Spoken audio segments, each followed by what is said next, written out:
My stepdaughter wants her real dad to give her away, even though he breaks her heart by skipping town and breaking promises he makes to her. My stepdaughter will be getting married on August 3rd. The wedding planning has consumed most of her and her mother's life. I say her mother because we aren't married, though we've lived together for 10 years, for the past 6 months. My stepdaughter graduated last December from university. I paid for her to go to college, though it was a state school, it still ran $40K. She does not have a job and has been living with us for the duration of her college career and since her graduation. I also bought her a car to get back and forth from school when she finished high school. From time to time her deadbeat father would pop into her life and she would fawn all over him. Although he has not contributed a cent to her education or paid any child support, though that is my girlfriend's fault as CS was not part of the settlement, she still loves him and wants him in her life. He stays long enough to break her heart by skipping town and breaking some promise that he made her. The wedding venue holds 250 people max. I gave them a list of 20 people that I wanted invited, since I was paying for everything. They told me that was no problem, and they'd take care of it. So I let these people know they'd be getting an invite, and they should save the date. Saturday, I saw one of my friends on this list at the golf course and asked if he was coming. He told me that he wasn't invited. He told me that he got an announcement, but not an invitation. He had it in his back seat, along with probably 6 months of mail, and showed it to me. Sure enough, it was just an announcement, and my name was nowhere on it. It had her dad's name and her mom's name and not mine. This led to a pretty big fight with my girlfriend, as I found out that none of my list of 20 made the cut for the final guest list because 250 people is very tight. I was pissed, but not a hell of a lot I could do because the important people in my life had already been offended. My girlfriend said, if some people didn't RSVP yes, I might be able to get a couple people in. But that is an ultimate slap in the face in my opinion. So, I was boiling on Saturday. Yesterday we had a Sunday dinner with the future in-laws family and us and a surprise guest, the real dad. At this little dinner my stepdaughter announced that her real dad was going to be able to make it to her wedding and that now he'd be able to give her away. This was greeted with a chorus of, "Oh how great and how wonderfuls." I don't think I have ever felt so angry and so disrespected. I was shaking. I took a few seconds to gather my composure because I honestly wasn't sure if I would cry or start throwing punches or both. Once I was sure I'd be able to speak, I got up from my chair and said I'd like to make a toast. I can't remember exactly what I said, but the gist of it was this. I'd like to make a toast.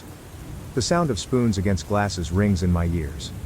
It has been my great pleasure to be a part of this family for the past 10 years. Ah, how sweet. At this point in my life I feel I owe a debt of gratitude to the bride and groom, because they have opened my eyes to something very important. Confident smiles exchanged. They have shown me that my position in this family is not what I once thought it was. And now a glimmer of confusion and shock begins to spread on the faces in the room. Though I once thought of myself as the patriarch or godfather of the family, commanding great respect and sought out help in times of need, it seems instead that I hold the position of an ATM, good for a stream of money, but not much else. As I have been replaced as host, both on the invitations and in the ceremony, I am resigning my financial duties as host to my successor, real dad. So cheers to the happy couple and the path they have chosen. I finished my drink. You all can let yourselves out. Is this selfish? I'm supposed to shell out 40-50 grand for a wedding that I can't invite anyone to? That I am not a part of? I'm so done with this crap. I'm done with my stepdaughter. I'm done with my girlfriend. I transferred the money out of our joint account last night. She has not had a job since she moved in with me. This morning I called all the vendors I had written checks for deposits to refund my money. At present, it looks like I'll lose around $1,500 for the venue, but the other vendors have been great about refunding. Too long, didn't read. You want your real dad to be on the invitation, to give you away and to sit at the head table. Fine, your real dad can pay for everything too. Update 1. The immediate aftermath was a tantrum and people sitting there mumbling while not actually saying anything to me, but to each other. After much yelling with the GF about me being selfish, I spent the night in my home office and no one knocked on my door, not once. Today's aftermath is kind of depressing for me. GF brought me bride's wedding planner to show me how much work I was ruining. I thumbed through it, found a page in the music section for father-daughter dances. All of the songs were catered to real dad's taste. So I thought they were just being disrespectful, but now I'm feeling like they never really gave a crap at all, especially since the menu included 2 ingredients I'm allergic to, that actually made me laugh. Either way, I'm glad to be done. returned to the planner and asked her when she and the bride could move out. Also, I never promised to pay for the wedding. I offered them the use of my home when they were sure it was going to be small, but other than that, all I've heard is how it's the bride's family that should pay. So, let it be the bride's family then, aka, not me. Final update. Girlfriend and bride are now moved out. They are moving in with the groom. It was very hard not to be petty with some of the belongings they took with them, but it's done and I switched out the locks and now it's time for a brew. I can't believe how popular this story got, but I feel good to be given support by so many. If I find out what happens with the wedding, I will let you know, but I can't guarantee that I will put in the effort to find out. From what I've heard, they are trying to scale things back and get his parents to help out. GF burned bridges when I found out she tried to write herself a check on our joint account the day after the unpleasantness. By then I had already moved money, so I guess I'm a bigger ass than her, but I could feel it coming. That's all. Thanks. We couldn't save our 15-year marriage, because my wife friend-zoned me and wants a platonic companionship. My wife, 35F, and I, 35M, have been married for 15 years and we've been together for 20 years. We have 2 kids, 12, 14. We absolutely adore and work tirelessly to provide the best possible life for them. For the past 3 years, things have been somewhat bumpy. I understand that our kids are at an age where they require a ton of our attention and resources with school, band, club sports, and other extracurriculars, and I'm aware of the physical and emotional toll that can have on marriages. However, for these past 3 years, my wife and I have had very little intimacy and very little sex, and we've been trying very hard to work on that aspect of our relationship. This past year has been the most difficult and by far the darkest year in our marriage.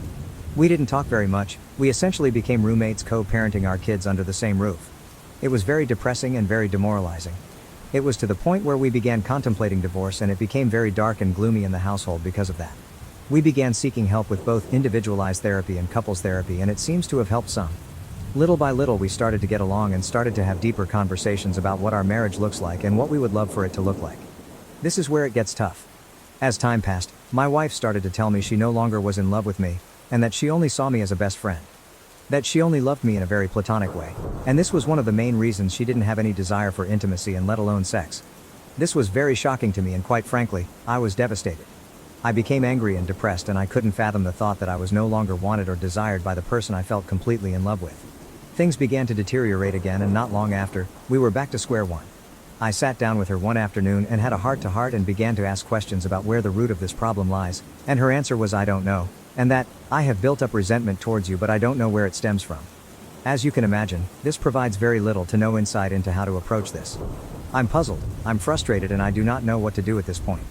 Currently, we've arrived at a place where she says that she has no sex drive and no desire for intimacy or connection. She says that all she wants is simply companionship, which basically means our co-parenting roommate dynamic.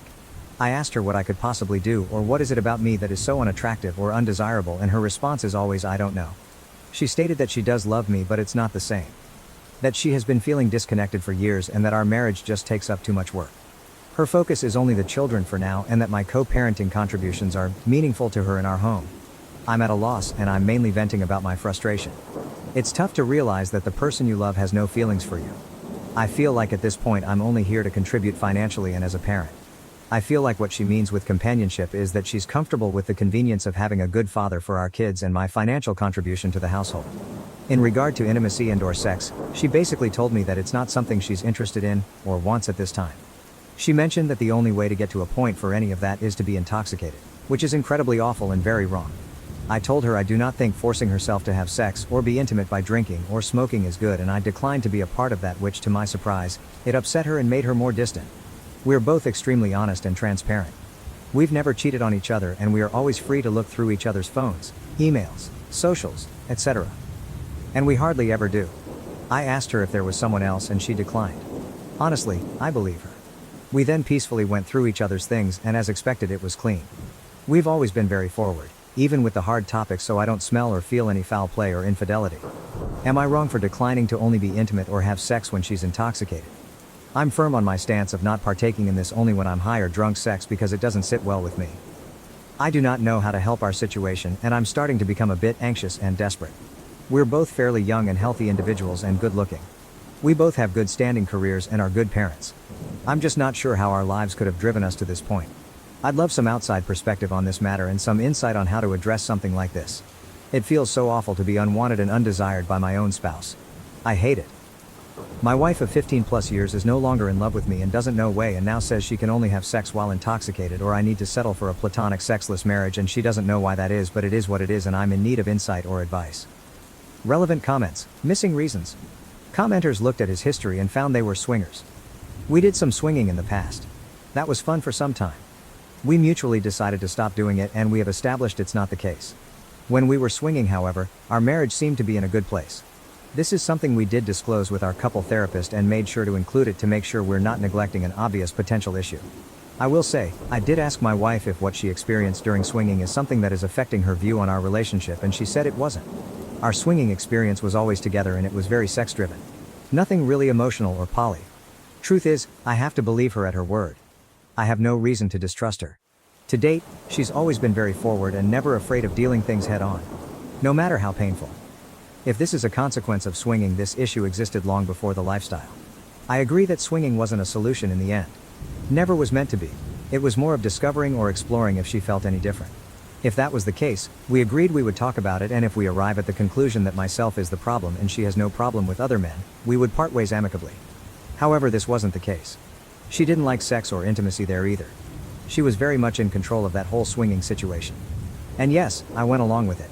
What gives? It felt very organic and it was her effort, if you will, to discover more and learn more about our current issue.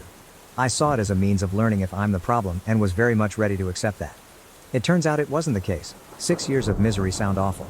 I would very much hate that. OP on if this started when the swinging ended. Finally, a comment on the swinging topic with actual insight. You're absolutely right about the fact that the swinging experience had changes that will impact our marriage and lives forever. For example, the best thing swinging taught us, even above sexual exploration, was the level of transparent and open communication it requires. We would literally have mental orgasms having dialogue with such intentionality. We implemented that in all our lives and areas including parenting with our children. She even agrees that we're thankful for that takeaway from our swinging. Honestly, I cannot stress it enough with people here. Yes, we explored swinging, however it was actually a positive experience. When we decided to stop, it was because it felt natural and organic to just do so. In fact, we met with that couple who we meshed super well with the night before. We actually enjoyed the actual friendship and even spent time as vanilla friends. So it wasn't because of something negative. Wife mentioned that it certainly wasn't any better and since she's not enjoying the sex we both agreed there's no point to this. I agreed and we moved on and we're still friends with those people because it's great. All that said, I know, more often than not, swinging causes massive issues. However, this was something we explored in pursuit of a solution to an issue that was present way before. I think of it as taking a practical approach to trying to solve the problem. Update 1. I wanted to give you guys an update of how the therapy session with my wife went this week. Not sure if this is helpful or not, but I took many of the responses, comments, suggestions from my initial post and put together some things I wanted to discuss with our couples therapist to help us navigate some of the core issues that may be affecting this situation. One of the main things that is the buzzword of this has been the term resentment, and it has been really eating me up inside knowing my wife keeps telling me she doesn't know why she's resentful or doesn't know why this is affecting her emotionally, mentally. I brought this up with our therapist once again and resurfaced the conversation about being married for so long, 15 years, and being together since we were 14 years old. Our long history of growing up and how having children when she was 19 years old, me 20, significantly changed the trajectory of our lives. We experienced severe poverty and many hardships in the process, and we essentially had zero social life for the past 10 years because we were so busy raising babies, 2 kids now ages 12 and 14. She followed up with tons of questions directly, mostly from my wife about her feelings towards this, and 90% of the responses were very our kids focused. It definitely felt like she was afraid of saying yes it sucked, because she would feel guilt or shame because it would imply she regrets the kids. I mentioned this in the session and the therapist encouraged her to look at this outside of the lens of being a mother and to try to view it a bit more selfishly and individually, and it was very eye-opening. My wife mentioned that she was very frustrated with the fact that we did miss out on many things in life. She also was very clear in saying, I do not think I missed out on other partners or dating or partying, but I certainly lost all my friends. This was huge because one of the big pieces that has caused a strain in our lives is how siloed and isolated we've been, again busy raising kids. I followed up by reminding her that it's important to have good friends and to make time for herself and her friendships. For the past 3+ years, we've had multiple conversations about friends and how it is important to have them in life. Especially when you have similar peers that can help in many areas of life that perhaps we have no experience navigating, and even simply for enjoyment. It has always been something my wife avoids. Even though she's always been someone who needs that external stimuli. The main reason for her not investing in friends or even herself has always been the kids. Like I mentioned earlier in this post, 90% of the answers have to relate to the kids to some degree. At this point in our session, I started to feel like there was a common denominator, the kids, in most of the frustrations and problems she was experiencing. So I simply asked her, do you think you may be upset at me because I'm responsible for these kids in the sense that I got you pregnant so young? I wasn't ready, but she said that she was upset at me for that. She also followed up with the fact that she knows that's unreasonable because it takes two to tango. I did feel like it was progress because it kind of gave us something to work on and help alleviate some of these burdens, so we agreed to invest more time in nurturing good friendships both together and individually. Towards the end of the session, we began to discuss what actionable items we would take from this session. At this point, it was still all very ambiguous and blurry as to what the outcomes were. I was very direct and very forward in asking my wife what her plan is moving forward. Note, I had decided prior to the session that should my wife say the same thing about being a co-parenting roommate, that I would take the 180 approach and essentially do me. She started basically saying the same thing, that she doesn't have any desire to be intimate or sexual with me as of now, and that she loves me immensely and she feels bad for not being there for me, as mentioned in my first post. I also brought up the brief swinging that happened, to which for the 50th time said it wasn't a problem. I agree with her on this. This was something that was a mechanical approach for a solution to a problem that was very much in existence when we tried this. We, both, really have no issue with this. We know it happened, we tried it and mutually stopped and turned the page. I also brought up other life events that may cause resentment, and really we ended up not getting anywhere else as far as the root for resentment, which was discouraging. I then basically expressed to my wife that I will not be okay with that arrangement. I told her that I've really done everything I can and that this issue really has reached a point where it has nothing to do with me or requires me to do anything that I'm currently not doing. I was very direct and said that I will not be accepting this dynamic and that I need to be with someone who is actively involved in our marriage, works towards resolutions, and is very much interested in maintaining an active intimacy and sexual relationship. I expressed how I'm not going to be a convenience, and that there was more to life than being roommates and co-parents. I made sure she knows I love her dearly and that I do want this to work for the better. I also told her that I'm fully committed to this marriage so long as she is as well, and that if she wasn't, it's okay. However, I will not be a part of something where these efforts are not reciprocated. I told her I have no plans of leaving, and I do not want a divorce. However, I made it clear that if this dynamic continues, that divorce will be the only outcome. Of course, tears were involved and it was a very bleak and sad ending to the session. Still nothing was said, and I walked out very discouraged and very determined to start working on the 180 as soon as we left the room. It's painful and very difficult because much of the 180 requires you to be very short and cold and transactional. The saddest part is realizing this dynamic already is very cold and transactional. Here's where it gets very interesting. I started working on implementing many of the 180 recommendations that same day. I mentioned to my wife that, hey, things are going to be a bit different moving forward. I'm going to honor her roommate co-parent dynamic without reproach, and that it should be no mistake that I'm not happy here and I am never going to be okay with it, but I am done working on it if she wasn't going to work on it. She agreed and went to bed. I started to build distance and started to basically focus on myself. Very short and transactional. She asked for help on some of her personal things, to which I declined, and it really shocked her. She was upset, saying I was being petulant. I explained to her that she is now fully in charge of her own life and her own issues. We didn't talk all day and we only spoke when necessary. Few days I keep this going and she's very visibly upset and stressed. I typically react to that with gestures of help or nurturing, but I didn't this time. That night she was crying, telling me she's stressed and she thinks something is wrong with me because I'm indifferent. I simply listened, then I told her that this is the dynamic she proposed and that I'm simply, much like her, taking care of myself and focusing on myself. I'm not going to lie, it has been very hard to be cold and distant because, as I mentioned before, I love her and I wish I could hold her and love on her. However, I know this is somewhat manipulative in a way, just to get her way and still keep me in the friend zone. So I've been staying the course. We're now going on a week of this 180 and let's just say, there has been many changes on her side. I think she is starting to realize there is more to me than just friends and co-parenting. I sent her a text a few days ago essentially itemizing bills and separating the financial responsibilities 50-50ths, and she lost her shit. She basically told me it was out of left field, to which I responded, hey, friends go in 50-50ths and as your friend I expect nothing less. This was very eye-opening because it gave me a glimpse of how I'm really taken for granted and how her level of comfort and convenience at my expense is really overlooked. I pushed through anyway and basically told her that this is the new dynamic she asked for and that it's still a bargain, because she would have to be 100% if she was on her own. I'll wrap up with this. While the 180 has been working in many different areas, I am still very much sad about the overall situation. There have been many eye-opening statements being said and realization that have not been pleasant to encounter. It has also sparked new energy and new efforts on her side as well. She's definitely seeking to talk to me more often, and while it's hard to turn down, I hope if things improve this continues to happen.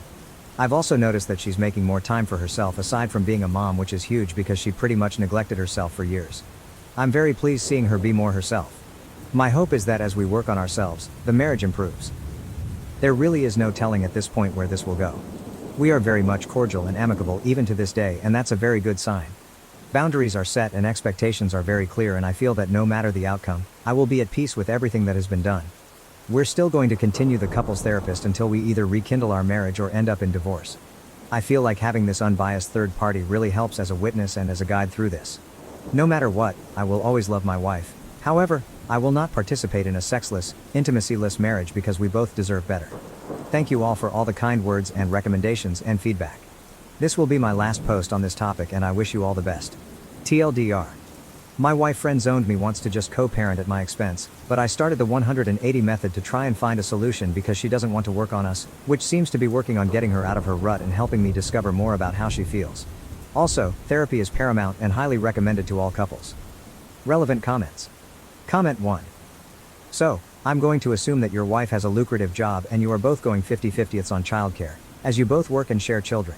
Because otherwise, this approach is just plain financially abusive, and if you're planning on saying I won't pay the bills unless you have sex with me, sexually abusive as well. Assuming that is the case and you aren't a total POS, I'm actually interested in how this works out for you. I feel like I'm in an unstated, similar situation. We both work and have blended finances, but we don't go to bed together or eat together, have barely any intimacy, a kiss or two, hugs every couple days, and spend maybe 8 hours a week together, just the three of us, him, me, and the toddler. Even less, just the two of us, maybe 3 hours a week. Otherwise, he is on his game, or out playing sports, watching YouTube, or whatever else he does. It barely feels like a friend situation, let alone a marriage. I'm curious how she handles it, as the spouse that presumably was pulling away first. I hope you keep us updated. OP, yes, we both have degrees, good careers, and while I make significantly more money, her salary is very proficient and above average.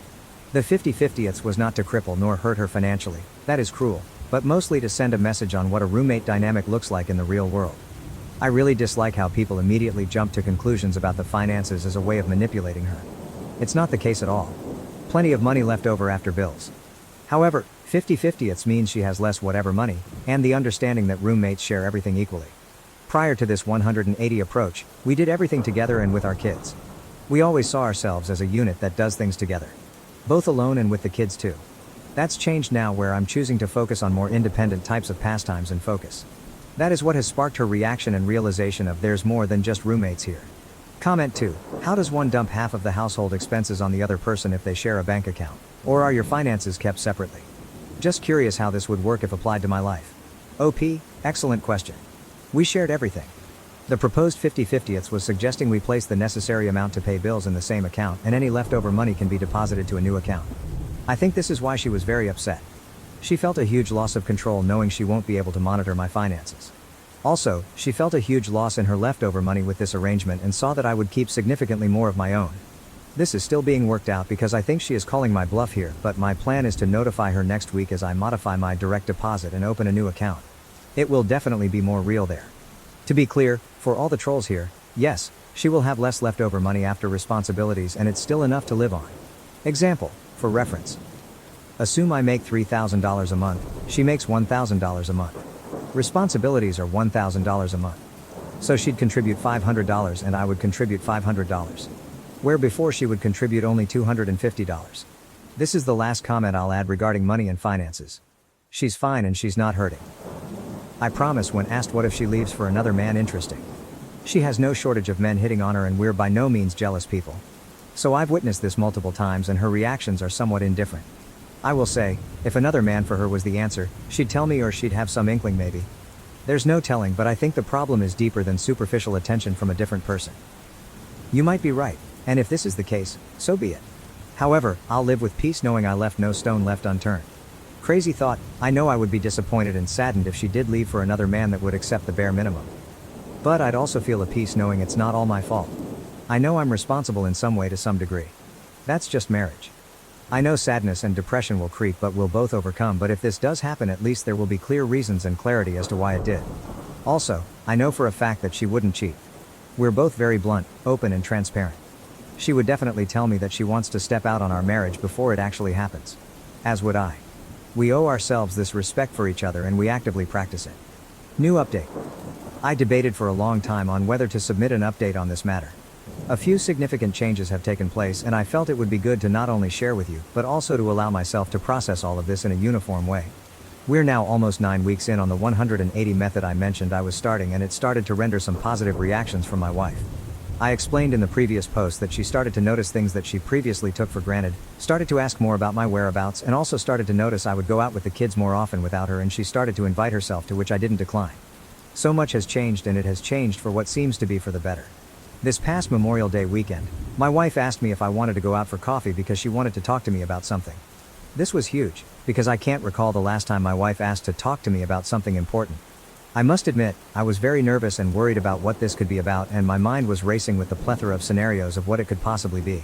Of course I agreed, and we took some time away from the kids to have this conversation at a local coffee shop. The talk was very constructive in nature. There was a ton of insightful information about herself that helped me further understand where she is in life, both emotionally and mentally. We summarized what the core issues we are encountering are, and she asked me for help. This is new, and I cannot tell you how excited I was to hear something so sincere coming from my wife, who for the last 2+ years has been absent. So after she was through sharing all her thoughts, I proposed a plan that I felt was right for us. This is something that I had been thinking about these last few weeks, and I was planning on bringing this up in a few months if I noticed that things were not changing for the better. This date felt like the right place to share it, since it goes hand in hand with what she talked about, and it also relates to the help she was asking me for. I started by first acknowledging her feelings and her concerns. I told her they are valid, and how she feels is personal to her, and that I care that she feels this way because I don't like the thought of her being sad or depressed. I also told her that my goal still is and will always be for us to reconcile and be the happily ever after we vowed to be for each other, and that my love for her is as strong, if not stronger, as it was the day we said I do. I continued the conversation by telling her how I felt about the whole situation, read my previous post for details, and how it affects me every day. I also clarified some things that she mentioned she was feeling because I have been very distant and monotone, transactional, lately. I explained to her that I was very much trying to protect my feelings and emotions from the rejection and neglect, and that it wasn't personal. It was simply me safeguarding myself because I cannot control her, I can only control myself. This was a perfect segue way to the core of this approach, which is focused on self-accountability. I told her that for the longest time I was always working hard to make her happy and do things that I knew she enjoyed or wanted. However, I was always met with rejection and disappointment, which caused a load of stress on me. I explained to her that I had to make a change for myself. After all, I can only control myself and make the changes that I want for myself. I mentioned how I was starting to implement new habits and routines that help edify me, all while still executing all of our shared responsibilities, including parenting, finances, and daily living activities. I explained that the goal is to continue to improve myself both as a husband and father, learn more, and be healthier, among other things. She was very receptive to this. She told me that she sees what I'm doing and that she is proud of the changes she has seen. She also told me how she's starting to realize that she feels left behind and that much of the things that have affected her negatively are her own fault. Toward the end of the conversation, which was about 3 hours, there was a very high spirit of reconciliation in the room. I told her that my goal is to ultimately make this work. However, I was very clear that I was not going to live under the current circumstances. I told her that my heart wants her to be happy even if it means elsewhere, and that I also deserve to be happy myself. I also explained that I do not want our children to grow up thinking this was okay or normal because they deserve better as well. She told me she doesn't either. She told me she doesn't know what to do, to which I replied, let's set some clear goals. However, the goals will be for ourselves, not for each other. So here is what we established. We are in charge of our own happiness. The key here is that she's not responsible for making me happy, and vice versa. We both need to seek what that personal plan looks like individually. Also, we're both encouraged to include each other in taking those steps if we want, but it is not required. We are in control of our own individual lives and our own journey. This means we're both responsible for finding the resources necessary to grow, change, and heal. We can definitely help one another when help is requested. However, unsolicited advice or help will not be rendered. We are responsible for communicating. This ensures nothing is left unsaid. If it was never brought up or discussed, it never happened. We're not mind readers, and we need to take ownership when we fail to communicate. Make a list of needs and wants. This gives us both clear directions about meeting each other's needs. This also gives us a choice as to what we want, choose to do, compromise on, or decline to do. This list also will not serve as a checklist for accountability. We made it clear we would not be bringing this list up for the purpose of arguing. And it was up to the other person to use the list as a tool for growth, transparency, or clarification. We concluded that it was up to us to decide if we will be happy doing these things for ourselves because we care, not to simply check a box. This was very important in order to establish long-term habits and not short-term band-aids, because you cannot make someone change or do something they don't believe is important. Established a deadline, Memorial Day 2025. At the end of the conversation, we concluded by setting Memorial Day 2025 as a hard stop to evaluate our lives and our progress. We agreed we would do this with the clear understanding that we will independently decide if we are happy here. If we determine we aren't happy, we will be getting a divorce. We would also both assume full responsibility for what happened should we get divorced. For example, if needs were not met, it would mean my partner chose not to meet them. This places full responsibility on each other in all areas. The whole process requires that if needs were not met, the next question should be, did we do everything to address this issue? If yes, then we will have a clear conscience of what transpired and know we left no stone unturned. If, however, we didn't do everything to address the issue, it will mean the issue was not important enough for you or didn't care to meet those needs. This goes both ways in all areas, like everything else. We established that the main motivator for change should be ourselves, and that if we did that, we would in turn begin to see beneficial changes towards each other. The goal is to ensure that everything we are doing for one another to meet each other's needs is being done because we want to do it for our spouse, not because she asked. Instead, it was done because I know it makes him her happy and I love seeing them happy. I felt it was important to mention to her that we are no longer required to do anything for each other. It is now more of a I want to do these things for each other. Ultimately, I felt the conversation was very positive and productive. Many tears were shed and lots of hugging ensued. I know this doesn't mean or guarantee anything, however, this has never happened before and I can honestly attribute it to the 180 method. I cannot give any more insight on this method other than it's the only thing I did differently and something new happened for what seems to be better. I've decided I will conclude and will refrain from this method moving forward as the plan now has changed. I'm planning to devote myself entirely to not only myself and my growth but to also work on her needs and wants because I want her to be happy by my side. She said and agreed she would do the same for herself. We agreed we would help and build each other wherever we request for it and that we will be approaching this as a team. As of today, some of the biggest changes I have noticed are her commitment to therapy and mental health. She is taking some antidepressants that are helping her. She is also more confident and in a far better mood more frequently. We have started to explore more ways of intimacy in multiple areas such as physical touch and words of affirmation. Sex is starting to make an appearance, which is exciting. Side note, sex was very awkward to start when you've been abstinent for so long. We've also started to work out together, which is great, and have lost weight, which is also very exciting. Overall, communication has improved, and I cannot wait to see where this leads. I hope this helps someone out there. I'm still very much interested in your feedback and thoughts on this. You all have been a huge help in giving me hope and insight into this tough journey. Trolls aside, many of you have really been instrumental in my journey both emotionally and mentally. I will not be providing any more updates until Memorial Day next year. I think it's now time to keep focusing on myself and start working on all the new opportunities that hopefully will arise with my wife. I wish you all the best in life and your relationships with those you love. TLDR, our marriage took a turn for the better after the 180 method and we're now working on ourselves, each other, and rekindling our marriage. We also set a deadline for next year to either remain together or get divorced. I discovered my stepmom's Reddit account and was shocked to find out how much she hates me and my siblings. I'm really pissed off and want to vent. I even cried reading the things she said and I don't know what to do. I don't need any advice, I just want to vent. My father has been married to my stepmother for 5 years. He has been divorced from my mother since my younger brother was 2 years old. There's no beef between them and they have a great co-parenting. I have a 17-year-old sister, a 16-year-old brother, and I'm 25. Then my father has a 3-year-old son with my stepmother. I found her Reddit account in a pretty random way. Since I'm only home on the weekends, I let her use my computer. She forgot to close her email because I was able to come home during the week. She doesn't post too much but she comments too much. I was honestly going to close the email but it caught my attention that all the replies were from an step-parent subreddit, so curiosity won me over. I know, it's not a good thing to do and curiosity killed the cat. The first thing I saw was her last post in which she detailed things about my life in a random Reddit sub, criticizing my decisions and even lying to get people to support her. She has posts on that site talking about how happy she feels when my siblings are not at home. My sister adores her, but she has comments talking about how she can't wait for them to turn 18 and leave the house because she just wants to share the house with her family. My father and her toddler, it seems that she doesn't see us as her family. She has a lot of comments answering other people that it's totally okay to not love your stepchildren because they're not family and it's okay not to consider them one. She has comments talking about how much it bothers her when my dad and brother have sleepovers. They just watch a series in the playroom and then go to sleep, as she is tired of hearing the laughter of a teenager and can't wait until we all leave the house so my father can be with his real family. But what she hates the most is having to learn sign language for my little sister. It had always seemed strange to me that SM still struggles with sign language. But now I know that she never really put in the effort to learn. My sister always said that for many people sign language is very difficult, so I never said anything. But now I know that she always found stupid to learn how to communicate with my sister when my sister always tried to help her. I was too surprised by the hatred she has when my father spends time with me and my sister. Her jealousy towards us is so obvious that it disgusts me that there were so many people who told her how they feel the same way about their SDs. To the point of sexualizing things by saying too many disgusting things that I don't even want to say here. My siblings are not problem children, they even love her very much, and what fills me with anger the most is that she is so false in front of us. Do you know the number of times I offered to babysit my half-brother so she and my dad can go on a date?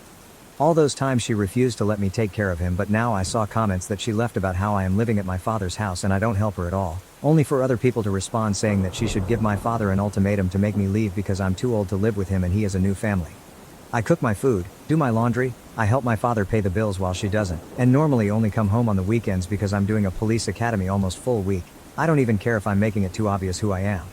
It was my father who told me to move back with him so that when I come back from the academy on Friday nights it will be a shorter trip.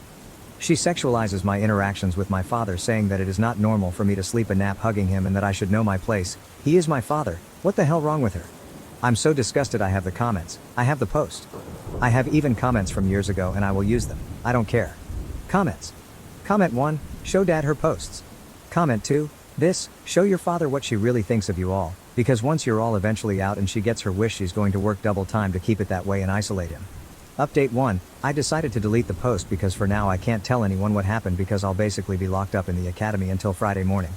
In fact, I shouldn't even be using my cell phone now. Someone with too much free time shared the situation in that sub of step-parents to warn my SM. I have screenshots of everything, including a video showing that it is her email and showing the comments. If she sees that post, what will she do? Delete the account? I already have the proof. But I don't want my siblings to find out before I tell them, and I know that those types of posts usually end up in those TikTok that re-upload posts without permission, so I prefer to delete the post so that it doesn't stand out even more. Although my siblings don't use Reddit or that kind of content. I'm going to post again in that sub when I talk about everything with my family, so I hope Redditors know how to keep the secret of the post for now. I know they won't, ha ha ha. Being a stepmom is hard. Yes, one thing is feeling that you're having a hard time, and another totally different thing is making a post saying that you hate it when your stepdaughter is around her father because you think she's going to fuck him, TF.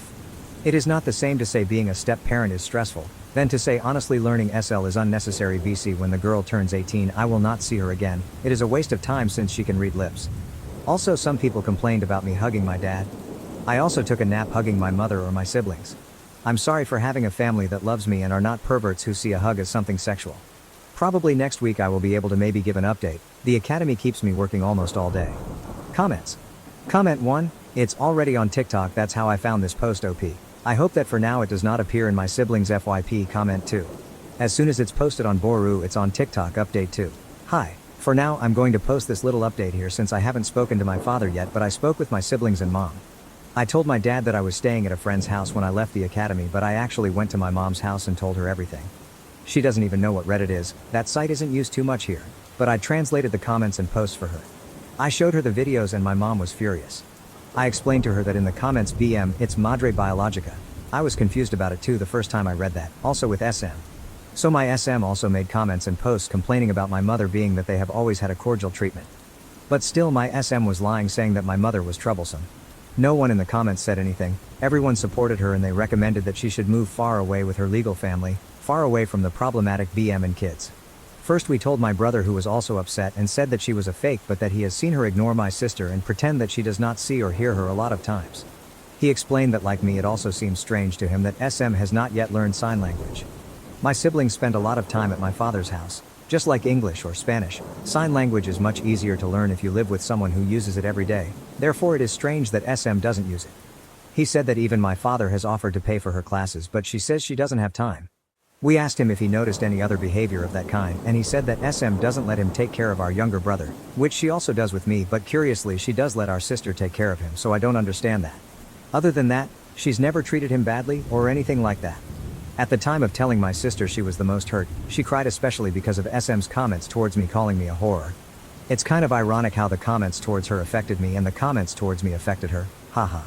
Something that my sister noticed that I didn't is that almost all of SM's comments are criticizing me, my sister and even my mother. But my brother, she has only criticized sleepovers or when he comes back late from being with his friends. but she has criticized my and my sister's clothes, made up things about my life, confessed that she hates it when we hug our father, she said we're too clingy, she talked badly about my mother, etc. My sister said it's sexist and maybe she's got some mental problem. My sister said she always believed SM didn't really hear her and she maybe wasn't speaking well and didn't understand her. I think that's the shittiest thing of all. My sister's greatest pride is being able to pronounce some words no matter how short they are or if they sound like noise for some people. We understand her, but SM made her feel insecure every time she ignored her. I know that my sister always justified that by believing that it was her mistake and that SM made an effort to learn, but it was simply more difficult for her, but now we know that no, she was never interested in learning. I'm getting mad again as I write this, sorry. My mother said she was going to talk to both of them, mainly because even though it's an anonymous site, SM's way of expressing herself is sick and she's not going to let my siblings be around someone like that. Oh, but she's venting. Being a stepmom is lonely. I received comments like that. It's not the same to say I feel lonely and I feel stressed, than to say my stepdaughter behaves like a slut, just because me and my minor sister uses a bikini for the pool. Her account is old. She's been leaving comments like that for years. With lies, with complaints we never heard before. It's just messed up. We arranged that we're going to tell our father all together and show him everything, so we're probably going to tell him tomorrow because I need to leave for the academy on Monday. My SM account has not been deleted. It's crazy how she makes things up to get approval from strangers. At this point I don't even know if she's crazy or a mythomaniac. I would like to go back to her email since the password is saved, but I don't know if she will receive a notification of that because this time I closed the account. Update 3. We talked to my father over the weekend. For now he is staying at my mother's house. It is a complicated situation since in the middle of everything is my half-sibling too. During the weekend I went to my father's house and the first thing I did was tell my stepmom separately that I've seen her Reddit account and I'm going to talk about it with my dad. She told me that I can't condemn her for something she uses as an intimate diary, but I told her that this is not a diary. It is a social network where she makes her problems and lies public. If someone other than me discovered her account, then what was going to happen? Were they going to believe all the things she invented? If her identity was revealed on that account by someone else, I would have too many problems and could even be kicked out of the academy. Again, there's a big difference between saying I'm stressed and my stepdaughters behave like sluts around their father. I simply told her that my mother and sister also know it and would come to talk about it too. She, for obvious reasons, just went to lock herself in her room, not wanting to talk with me. Once we talked to my father, I showed him most of the posts and comments. There were so many crazy comments that I think it would take me too long to read them all because they were just so long too. She's that kind of people who comments the bio of their lives in the posts of other people. My father got angry. My SM never expressed having a single problem with us like that. The situation would be different if we knew what she thinks about us. My father went to look for my SM, who refused to talk about it and was mostly angry with me for violating her privacy. My father told her that she's insane for thinking that my sister and I sexually provoked him, that he can't believe the way she talks about my sister and the happiness she expresses every time my sister goes to the hospital and is not home, how she expresses to be counting the days until my sibling stops going to the house forever. My father told her that she knew that he is a father and that he would never leave us aside. She made her decision, and even so, instead of talking about her problems, she decided to create an account to play at being a victim. She said she needs a place to vent, but he told her that venting is not the same as telling lies. Venting is not the same as hating your stepdaughters and talking horrible things about them, and she could have spoken about it and not just lied. They argued a lot, but it didn't get anywhere because she kept defending herself, and my father only told her that it was over. My mother told my father that she is not going to let my sister and brother be around a woman who is clearly mentally unstable because no normal person thinks like that. After arguing too much and even trying to make SM understand that what she did is wrong, she just justified herself all the time. My father went with us and told her that he is going to come back just to see my brother every day, but that he no longer trusts her and never saw that side of her. She lied for so many years. Nothing really went as I expected because I expected her to be more mature. I think I at least hoped that she could apologize, but I think she doesn't even think that what she did is wrong. In her mind, everything was totally justified because being a stepmother is difficult, but nothing justifies her being so cruel and poisonous. But yeah, that's what happened. I think it's hurtful to know that someone can hide that much darkness inside. I wasn't too close with her, but I liked her, to the point of sharing my clothes and things with her, so I also feel sad about it. Mostly for my dad. Comments. Comment 1. Wow. Just wow. You think you know someone and then 1 second, bam. I am so sorry you and your family are dealing with this. SM is off her rocker. Does she need constant attention and approval? She needs therapy and most likely the whole family because this is a traumatic event and major trust issues are now forming. Stay well, stay strong. OP. Comment 2. I am happy that your father stood up for you all. I got kicked out of step-parent Reddit because it was clear that some step-parents were unhinged and hated their step-kids with a passion. OP. Yeah, I even had to delete the first post because I was told that someone had made a post in that sub to alert my SM. Ada for severely punishing my son after he pulled a cruel prank on an autistic girl at his high school prom, resulting in family conflict. I am a 48-year-old woman with a 19-year-old son named Jack and an 18-year-old daughter named Alyssa. I am married to Tom, who is Alyssa's father, but Jack's father is my ex-husband Dan, who is also 48. Dan and I had a bitter custody battle, and he now lives in New York while we reside in Texas. Throughout the years, Dan, a very successful lawyer, has unsuccessfully tried to convince Jack to live with him. Jack is quite popular at school and is on the wrestling team. His teammates devised a cruel prank where they encouraged Jack to ask a girl with severe autism, who had a crush on him, to the prom as a joke. The plan was for him to attend wearing a gorilla suit. Initially, Jack refused, but the team raised over $800 to persuade him, even paying for the gorilla suit. Jack eventually agreed, which was completely out of character for him. After the prom, I was browsing Instagram and noticed pictures of Jack in the gorilla suit. I was surprised he didn't take his girlfriend Jess and, after reading the comments, discovered the truth behind the prank. My fury was indescribable. I woke Jack up immediately and yelled at him until I lost my voice. Tom joined in once he learned what happened. Tom and Jack have never had a good relationship, and I suspect Dan may have influenced this. During the confrontation, Jack told Tom to fuck off, "I'm talking to my mother." As a result, we confiscated all of Jack's electronics and his phone. We had bought a car for his graduation present, but due to his prank and disrespect towards Tom, we gave it to Alyssa instead. We also made Jack give us the $800 plus raised for the prank, which we then gave to his date and forced him to write a letter of apology. Jack was grounded for a month, and we canceled his 18th birthday party. When Jack's birthday arrived, there was an unexpected knock at the door. It was Dan, carrying suitcases. Tom confronted him, saying, "What is this? The custody agreement states you don't get him on this birthday." Ignoring Tom, Dan looked directly at Jack and said, "Hey kid, I'm here for the jailbreak." He then pointed to a Mustang and added, "Hope you like Fords, you can practice driving your new car on a road trip back to New York." Let's take a detour to New Orleans. Both of them were laughing, high-fiving and backslapping, completely ignoring us as we tried to intervene. The only time Dan acknowledged me was with a cold, icy look as he said, "Checkmate." Jack yelled, "Fuck off, Tom," as they drove away. Since then, Jack has cut off all contact with me. He communicates a bit with Alyssa, and from the little she shares, it seems he's doing well. Dan is treating him lavishly, taking him to steakhouses, Yankees games, and even giving him cash outright. It's been almost a year and I'm going out of my mind thinking I've lost my son. So am I the A? Edit. I realize there might be some confusion about whether Alyssa is my biological daughter or stepdaughter. She is my stepdaughter. However, we have such a close mother-daughter relationship that it doesn't even occur to me to call her my stepdaughter. Unfortunately, Jack never warmed to Tom in the same way. Note from me. Edit. People have pointed out that I should have provided more context regarding OP's comments. Initially, I didn't think it was necessary, but it has become clear that was a mistake. While I can't remake this thread, I can add what I feel are relevant comments. On the thought process behind the punishment, Jack has generally been a good kid and hasn't been in much trouble. He used to get into fights, but that stopped a few years ago. Typically, grounding him and assigning extra chores were enough to address any issues. Recently, his punishments have been minor, like being grounded for a weekend if he blew his curfew badly. For example, being home at 12:45 instead of 11 o'clock. I didn't have a fully formed plan for the discipline regarding the prank alone since it all happened so quickly. For me, the main issue was the prank, though Jack telling Tom to fuck off mattered too, but it was a lesser concern. For Tom, however, it was a bigger issue, for obvious reasons. On Dan, OP's ex-husband, and his motivation. There is some truth here.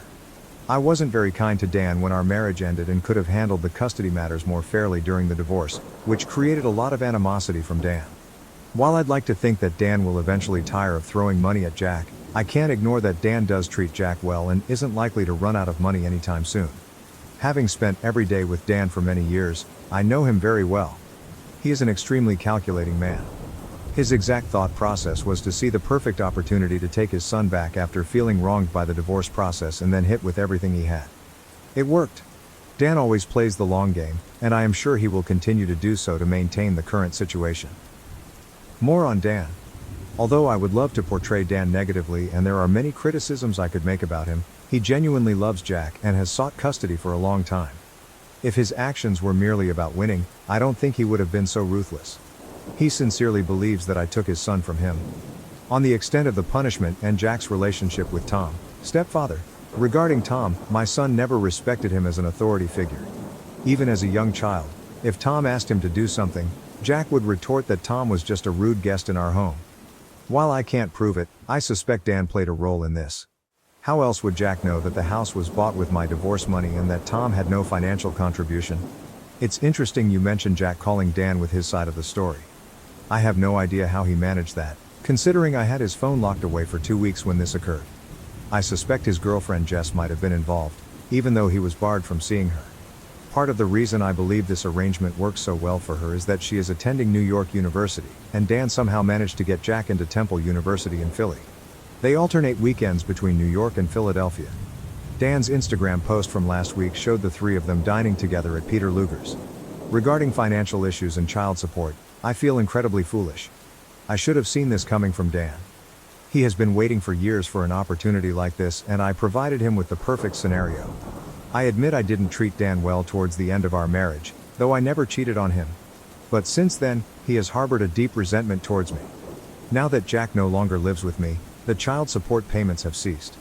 We divorced in New York, where child support continues until the child is 21.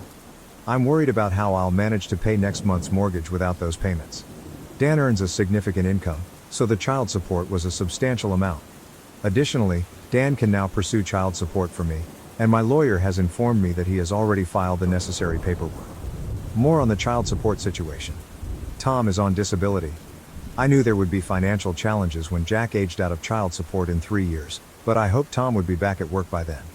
Regarding Tom and Jack's strained relationship, I tried to introduce Tom gradually, and initially, things seemed fine. Although their interactions were never warm, they were at least civil. However, tensions escalated when Tom moved in with us. He had an accident at work and fell behind on bills, prompting an earlier cohabitation than we had planned. By that time, Jack had known Tom for a year. The issues began with minor requests, like Tom asking Jack to clean his room, put away his dishes, or mow the lawn. Jack simply refused to comply. I noticed that after every weekend Jack spent with Dan, his behavior towards Tom worsened. I vividly recall overhearing Jack, a few years ago, refer to Tom as my pet loser, during a phone call, a phrase I knew Dan had used about others before. When Jack turned 16, there was an incident where Tom, suffering from back pain, asked Jack to warm up some leftovers. Jack, engrossed in a game, rudely told Tom to do it himself. Tom responded by unplugging Jack's Xbox, leading Jack to exclaim, "This guy stays here for free, eats free food and now thinks he has a butler. This isn't a hotel, Tom. You can't afford one." On another occasion, when Tom told Jack to mow the lawn, Jack retorted, "Don't tell me to mow the lawn in my own house. You mow the lawn and make me a sandwich when you're done." Jack's behavior is notably different from others. He's generally kind, quick-witted and gracious. However, his attitude towards Tom mirrors his father's demeanor. Jack is charming and smooth with people he likes, but if he dislikes someone, he truly detests them. He clearly harbors a deep hatred for Tom. Elaborating on their relationship, the end of my marriage to Dan was far from amicable. I acknowledge my role in the contentious divorce, and the animosity only intensified once Tom came into the picture. One incident particularly exacerbated the tension.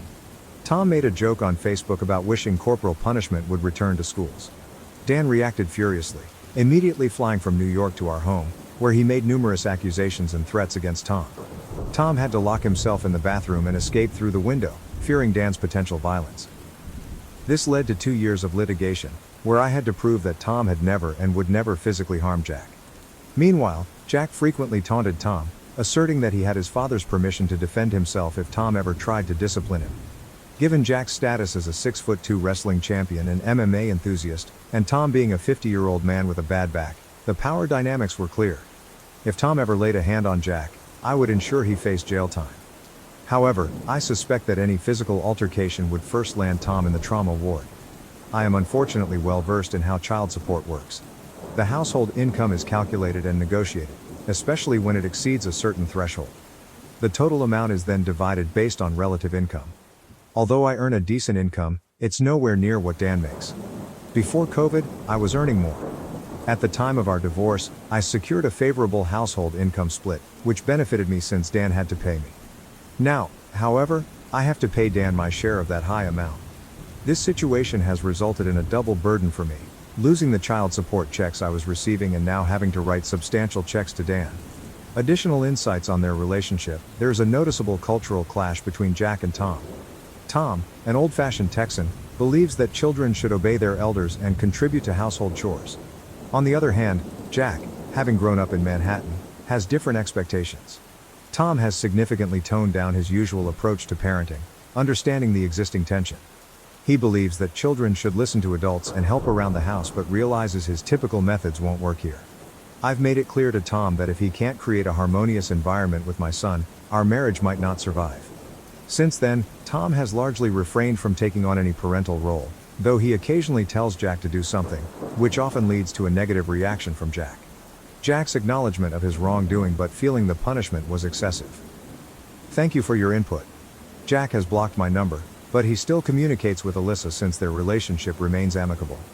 Alyssa even offered to return the car to Jack to make peace. He declined, saying he has a better car now and holds no ill will towards her. For some time Jack told Alyssa he would never forgive me.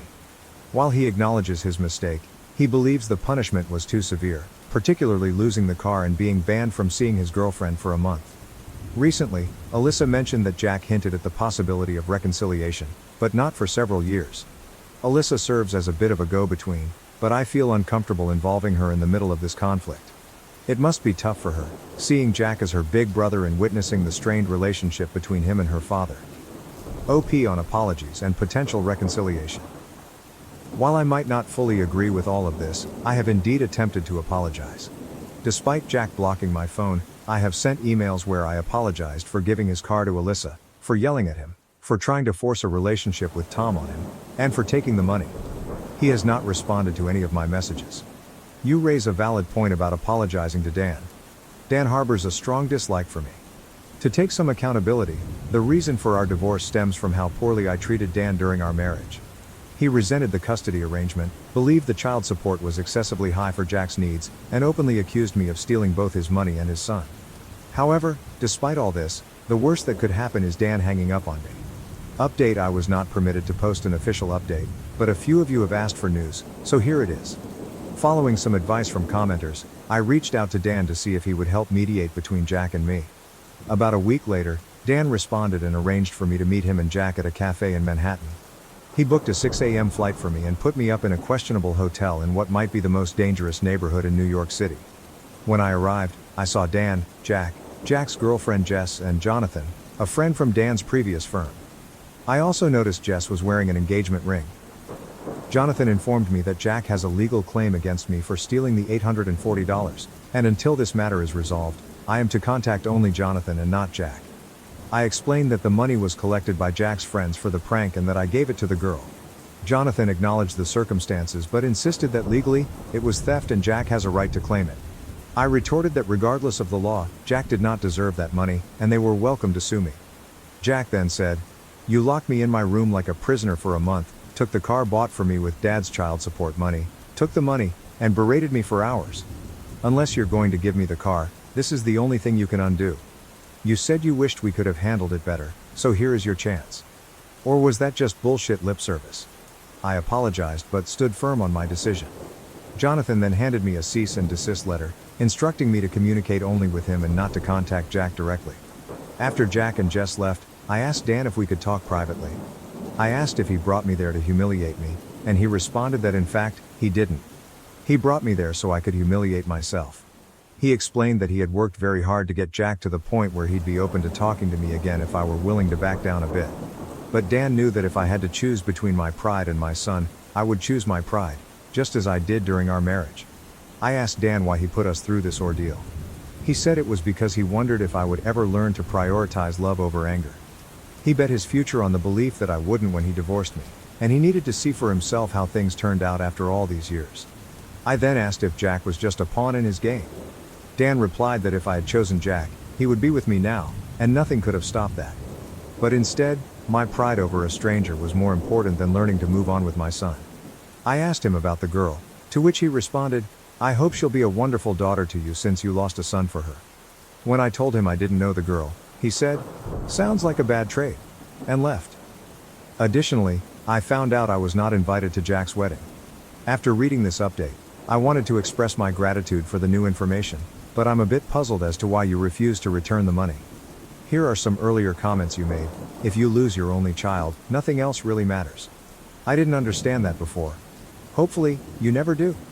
Regarding whether you would be willing to divorce Tom to get Jack back. If I had to, yes. Truthfully, that's kind of been falling apart anyway. And the only reason I haven't divorced him is because I don't want to lose Alyssa. I should never have touched the car. I should have just grounded him, insisted on the apology, and maybe also made him hand over the money. Losing a relationship with a child is a hell of a thing. It is like death. I hate what he did, but there is nothing worth losing a child over. I lost my son for that girl who I don't even know.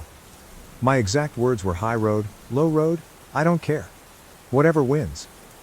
The irony is that now I'm sitting where he was except worse. I'd do anything for him back. Given all this, I'm struggling to understand why you weren't willing to return the $800 to Jack. Where's the disconnect? If you're genuinely ready to do whatever it takes, why didn't you return the money? Her response. I was so angry. I am still so angry. He was sitting there, as smug as can be, with his little girlfriend, my ex, and my ex's best friend acting as his lawyer. At that moment I just couldn't bring myself to do it. The entire situation was designed to humiliate me. They put me in a terrible hotel, made me travel all over New York City, then showed up laughing and backslapping. The lawyer informed me I couldn't speak to my own son unless I paid $800. I just don't know what to do anymore. Dan reversed the polarity on the child support, and I'm now a few months behind on the mortgage, and the hole gets deeper. I've listed my house for sale. I'm at my wit's end. My girlfriend of a year slept with another guy while we were taking it slow, a month into dating me. I have been with this girl I'll call Jess for close to a year now. Since specifics matter here, we started dating around last Thanksgiving, but it was only about a month later when we said we were in an official relationship. I really like this girl from the get-go, and we've gotten very close since then, and we're actually planning on moving together soon. Here's a problem. Recently Jess and I ran into a guy at a small get-together with mutual friends. They exchanged a weird look like there was something between them, but I didn't think too much of it at the time. During the party something came up about the place Jess went to for a date. The time was clear since it was a Christmas market in my town, and again I thought something was off about the guy. Well, later that night I actually got a text from him. He got my number from one of the mutual friends, but said, "Hey, I don't know you, but I thought you should know that Jess and I hooked up right after Christmas." I confronted Jess about this and I could tell she tensed up right away. She got this sad look on her face, but confessed right away. She said she had met this guy on Tinder and hooked up a couple of times but stopped any contact before we became official. She said she wasn't sure we would get into a relationship at that time, but she still felt bad that I found out this way. She said she considered telling me but was afraid it would ruin things between us. I told her I needed some time to think and proceeded to get drunk that night and ignored her texts. The thing is, I feel very betrayed and I'm really considering ending things. Sure, we weren't official when this happened, but we had already been on multiple dates at that time, and I thought it was pretty clear that we were moving towards a full-fledged relationship. On my side, I had no interest in pursuing other girls at that point because I only wanted to be with Jess. And on her end she was definitely hinting at us evolving into a couple and strongly hinting at exclusivity. The other part that kills me is that during this early stage, Jess specifically said she wanted to take things slow physically until we knew each other better. But during this same time she hooks up with a guy she barely knew from Tinder. When I asked her this, she said it's different because she took it slow with me specifically because she thought we would get into a relationship, but it was somehow different with a casual hookup. That logic makes zero sense to me. I don't really want to talk about it with my friends because I think they would hate Jess if they end up staying together. But I would like to hear opinions here. Would you stay in a relationship like this if things were going well but the beginning was so shady? TL.er. My GF met up and hooked up with a guy while we were dating but not officially while she was taking it slow with me. Relevant comments. Comment 1, in my opinion, if you're dating someone and moving towards a serious relationship, you don't freaking bang other people. This would be a deal breaker for me, but you do you, man. If you can't get past it, then end it. OP, yeah, that's how I feel as well. It would have been one thing if she was just talking to other guys in the early stages while we were still defining things. Of course that's fine and normal, but it feels like a slap in the face that she found another guy to sleep with after we had already gone on quite a few dates and I made it clear I thought we were moving towards a serious relationship, which she seemed to also acknowledge. There is no way she didn't know I would feel hurt that she did that. OP also added to a deleted comment. Teacher logic made no sense to me. She tried to explain that with guys she wants to be in a relationship, she wants it to feel special and wants to build an emotional connection. But for guys she sees no future. She sometimes just wanted some physical fun that meant nothing. But I just can't wrap my mind about that. It feels like a gut punch that as we were getting closer and building a connection, she didn't want to be intimate with me, but instead preferred to find someone else. No matter how she rationalizes it, it's hard not to feel like a second choice of sorts. Update. As the title says, I decided to break up with Jess. I kept going back and forth because I was worried I was throwing away a great thing over something that happened in the past, but the problem is I thought I really wouldn't be able to get past it. I can't help what she did was really shitty. Yes, I know that technically she did not cheat, but she knew that I wanted a real relationship and that we were potentially moving in that direction. But meanwhile she expected me to plan, and pay for, interesting dates, court her and prove that I was worthy of her while she happily hooked up with randos who basically did nothing but show an interest in fucking. Fuck that. In a follow-up conversation it also came up that her friends sort of guided her to act like this. That she should basically allow herself to have fun and to keep her casual options open, but with me to make me work for it, and show that I wasn't just looking for sex but was capable of being a committed partner. The whole thing just seemed so manipulative and ugly, and these were also mutual friends who I considered to be nice girls, and now my friends as well. Now I never want to see any of those pieces of shit ever again. Anyway, I know this is starting to sound a bit like a rant lol, but I felt pretty pissed off and basically called it quits. The actual breakup was actually quite unpleasant. No harsh words were exchanged, but Jess cried and we kind of talked about some happy times. I guess that's the hardest part about this, like I don't think she is a bad girl and maybe we could have had a nice future together like we did over the past few months. But in the end, I do think I made the right decision. I want to be with someone who treats me well from the get-go, not someone who manipulates me while playing games just so she can have her cake and eat it too. Struggling with face blindness, I broke up with my boyfriend who constantly tested me. He wants closure, but I fear more of his cruel pranks. Editor's note: prosopagnosia, also known as face blindness, is a neurological disorder that makes it difficult to recognize faces and facial expressions. Original post April 4th, 2024. Hi everyone, I apologize for posting this, and if it's not appropriate, I can delete it. I have been with my boyfriend for almost a year now. I love him dearly, and I believe he loves me too, but there is one issue causing a lot of problems in our relationship. I suffer from prosopagnosia, also known as face blindness, which makes it really difficult for me to recognize people's faces. I usually rely on other characteristics to identify people, such as hairstyle, facial hair, marks, skin color, accessories, etc. However, it is still very challenging. This condition has caused me severe anxiety and other mental health struggles. I am fortunate to have wonderful people around me who are aware of my condition and try to help. They introduce themselves when we start talking, wear something I associate with them, or find other ways to make it easier for me. Usually, my boyfriend does this too, but sometimes he likes to test me, and it is incredibly stressful. Once he shaved off his beard, and a few times he wore a completely different style of clothing or changed his hairstyle, all without warning me. During these moments, he won't tell me who he is or even say someone else's name, just to see if I will figure out it's him. He makes jokes about switching with one of his friends to see if I will stay loyal. Although I usually recognize him eventually, it causes me a lot of anxiety. We have had major arguments about this. He insists he is allowed to change his appearance. I'm not a cartoon character. While I ask him to warn me beforehand. Don't get me wrong, he cares about me, but I don't think he fully understands how stressful it is. How can I make it clear to him? We have a lot of great times together, this is just a bump in the road. Update. It's hard to believe I made this post 19 hours ago and now I am in the middle of breaking up with him.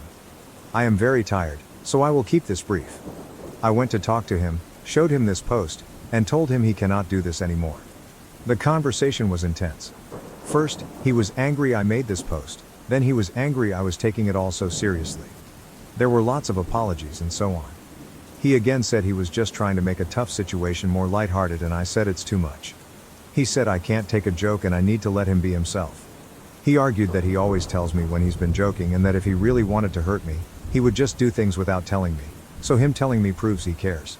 That comment made me very uncomfortable. At one point, he said he just wanted to test if my condition was real, because he thought I could be using it as an excuse for something. I left after that because we were just going in circles. There was a lot of him making an issue out of one small thing. I am exhausted.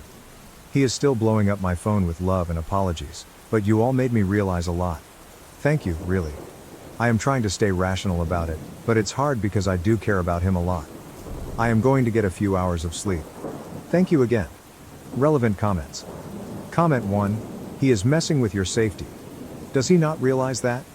OP, I don't think he realizes how confusing it all is. There was a moment when he did the opposite, acting all weirded out when I thanked him for a nice date, saying it wasn't him. Even though I knew it was, I still started to doubt myself. He did say it was a joke soon after, but it caused such a panic. He hasn't done it again, but it took me a long time to feel comfortable again. Comment 2.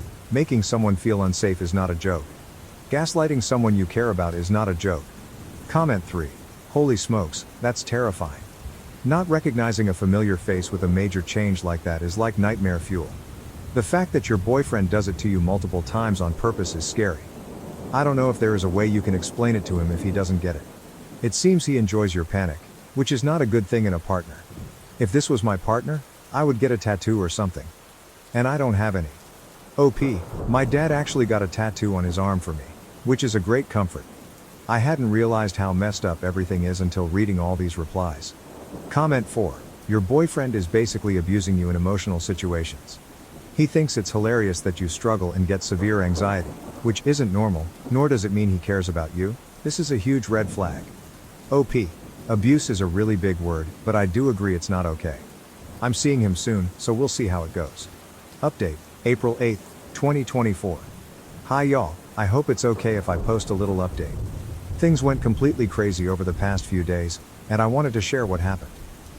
First, I want to express my gratitude to all of you. I wasn't fully aware of the real implications of my boyfriend's pranks and what they said about him and our relationship until I read your comments.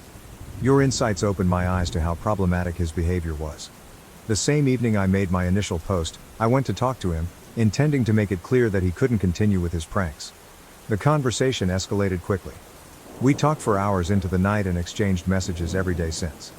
He was furious about the Reddit post I made, angry at you guys, and upset that I couldn't take a joke and listen to strangers. During our conversations, he admitted that in the beginning, he didn't believe I actually suffered from face blindness and thought I was using it as an excuse to cheat on him. He claimed that now he does believe me, but, due to bad breakups in the past, he has a hard time trusting that I won't use it as an excuse regardless. He said he was joking about it to make a tough situation lighter and that it was just his sense of humor. He argued that if I loved him, I'd accept that. When I made it clear that I was done with the relationship, things got even worse. He began apologizing profusely, claiming he didn't realize it was such a big deal for me, which didn't make any sense given everything he had said before. In the same breath, he mentioned that at least he told me about his pranks. To those who thought he might have planned to trick me using one of his friends, you may be right. To be honest, I was done. I do care about him a lot. You can't just shut those feelings off. But it's never going to work. There have been countless messages, calls, and attempts to contact me. He hinted vaguely that he had pulled pranks I wasn't aware of. I don't know if that's true or if he's just in a bad place right now. He also came to my place to apologize again. However, I suspect he didn't expect me to immediately recognize him, as he didn't apologize until I said his name. He's not evil, but he's very messed up right now. I blocked him everywhere, told him not to show up anymore, and arranged for a friend to give him his stuff.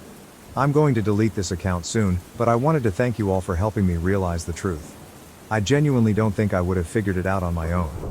I'm heartbroken but also a bit relieved. Thanks for all the support and kindness. Relevant comments. Comment. I'm glad you broke up. Someone who loves you shouldn't ever do that to you. Just curious about your condition.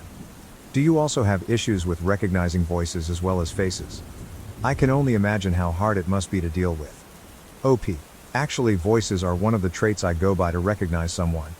Voices, posture, tattoos, hairstyle, and so on. Thank you loads. Am I the asshole for not giving my ex the closure he's asking for because he messed with my face blindness? April 21st, 2024. This is probably a bit silly, but that boy has got me questioning my own mind. Either way, sorry if this is a bother. I broke up with my boyfriend a few weeks ago. I had realized, in part thanks to Reddit, that some of his behavior was absolutely not okay, and when I tried to talk to him, the conversation escalated to me breaking up with him. I have a pretty severe case of face blindness, also known as prosopagnosia. It means I can't recognize or remember people's faces and have to rely on other characteristics to identify someone, such as their voice, hairstyle, posture, and so on. People around me know this and introduce themselves when we meet or do other things to make it easier for me. Despite these accommodations, I still suffer from a lot of anxiety because of it. My ex used to try and test me, which gave me a lot of stress. He would change his look without warning to see if I knew it was him, among other things. He called these actions pranks, saying he was just being a jokester. So we broke up. It's been a lot. He's been calling and messaging non-stop with both apologies and non-apologies until I blocked him. In moments of high emotion, I said things like I never wanted to see him again, and he would reply that he was hurt and that I wouldn't even know if it was him, and I was lucky he wouldn't do it. This made me feel very uncomfortable. He contacted me again yesterday through a new account, saying he just wants one more face-to-face conversation, if only to give him his stuff that is still at my place and get some closure so we can both move on. I told him my plan was to get a mutual friend to bring his things over to him. He was hurt by this response. He seemed a lot calmer than before and told me that we were together for a year and he just wanted one conversation after I suddenly broke things off. He said he had some time to process now and doesn't understand how he suddenly became so evil in my eyes that I couldn't have one chat with him after a year of loving each other. Despite his calm demeanor, I don't feel good about it. My gut is telling me this will not be a good conversation, and my worst fears are that he might play a trick to prove some point. Would I be an asshole if I don't reply anymore or just say no? Edit. I didn't expect all these replies. I hope it's okay to respond like this. Thank you all, really. I think I knew already but somehow started to doubt myself. The past few weeks have been a lot. I really appreciate and need these words. I'm ready for all of this to be over and done with. Also, just a little thank you in general. Reddit has been a wonderful community, and it has helped me a lot. Update. Am I the asshole for not giving my ex the closure he's asking for because he messed with my face blindness? May 11th, 2024. Editor's note. Changed initials to names for easier reading. Here's my previous post, for those who are interested. Hi. It's been a while, and since I'm still getting messages about this, I thought I'd just give one big update. More than a month ago, I broke up with my boyfriend because he kept pulling pranks involving my face blindness. I can't recognize faces and have to rely on other characteristics to identify someone, which is still confusing. After the breakup, he kept bugging me to meet up for closure. My gut told me not to, but I felt guilty. With your advice and my own gut feeling in mind, I decided not to meet him. I asked a friend, Roger, to bring him his stuff and kept him blocked, including blocking the new accounts he made. Roger returned with a letter from him, which was very apologetic.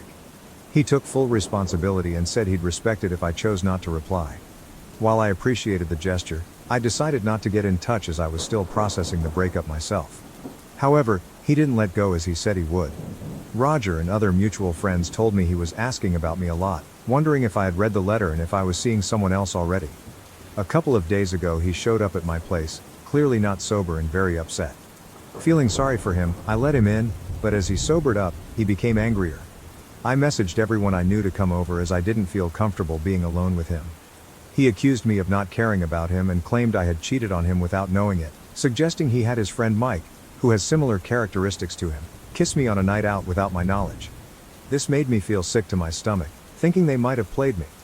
When I told him to leave, he refused, but thankfully, my friends arrived and got him out. I'm incredibly grateful for the people around me.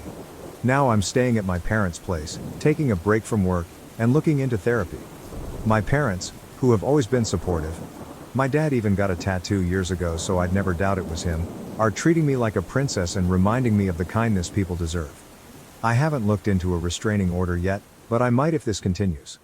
Thanks to all of you for helping me see what's right in this situation. Reddit has been a wonderful community, and I'm very grateful. This will probably be my last update as this chapter is over, but I'm glad I got to pour my heart out to y'all. I have face blindness, and I don't know if I'm losing my mind or my ex is messing with me. June 30th, 2024. We broke up nearly 3 months ago, and it wasn't pretty. There were a lot of things that were not right between us. Among other things, he kept messing around and joking about the fact that I have a severe case of face blindness. I want to clarify that I wasn't perfect in this relationship either. I'm not trying to make him out to be the villain.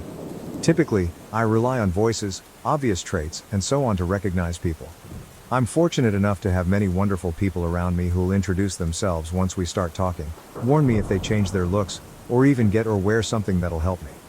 For instance, my dad got a tattoo just for me. But it's still hard and gives me so much anxiety. So maybe I'm imagining it all.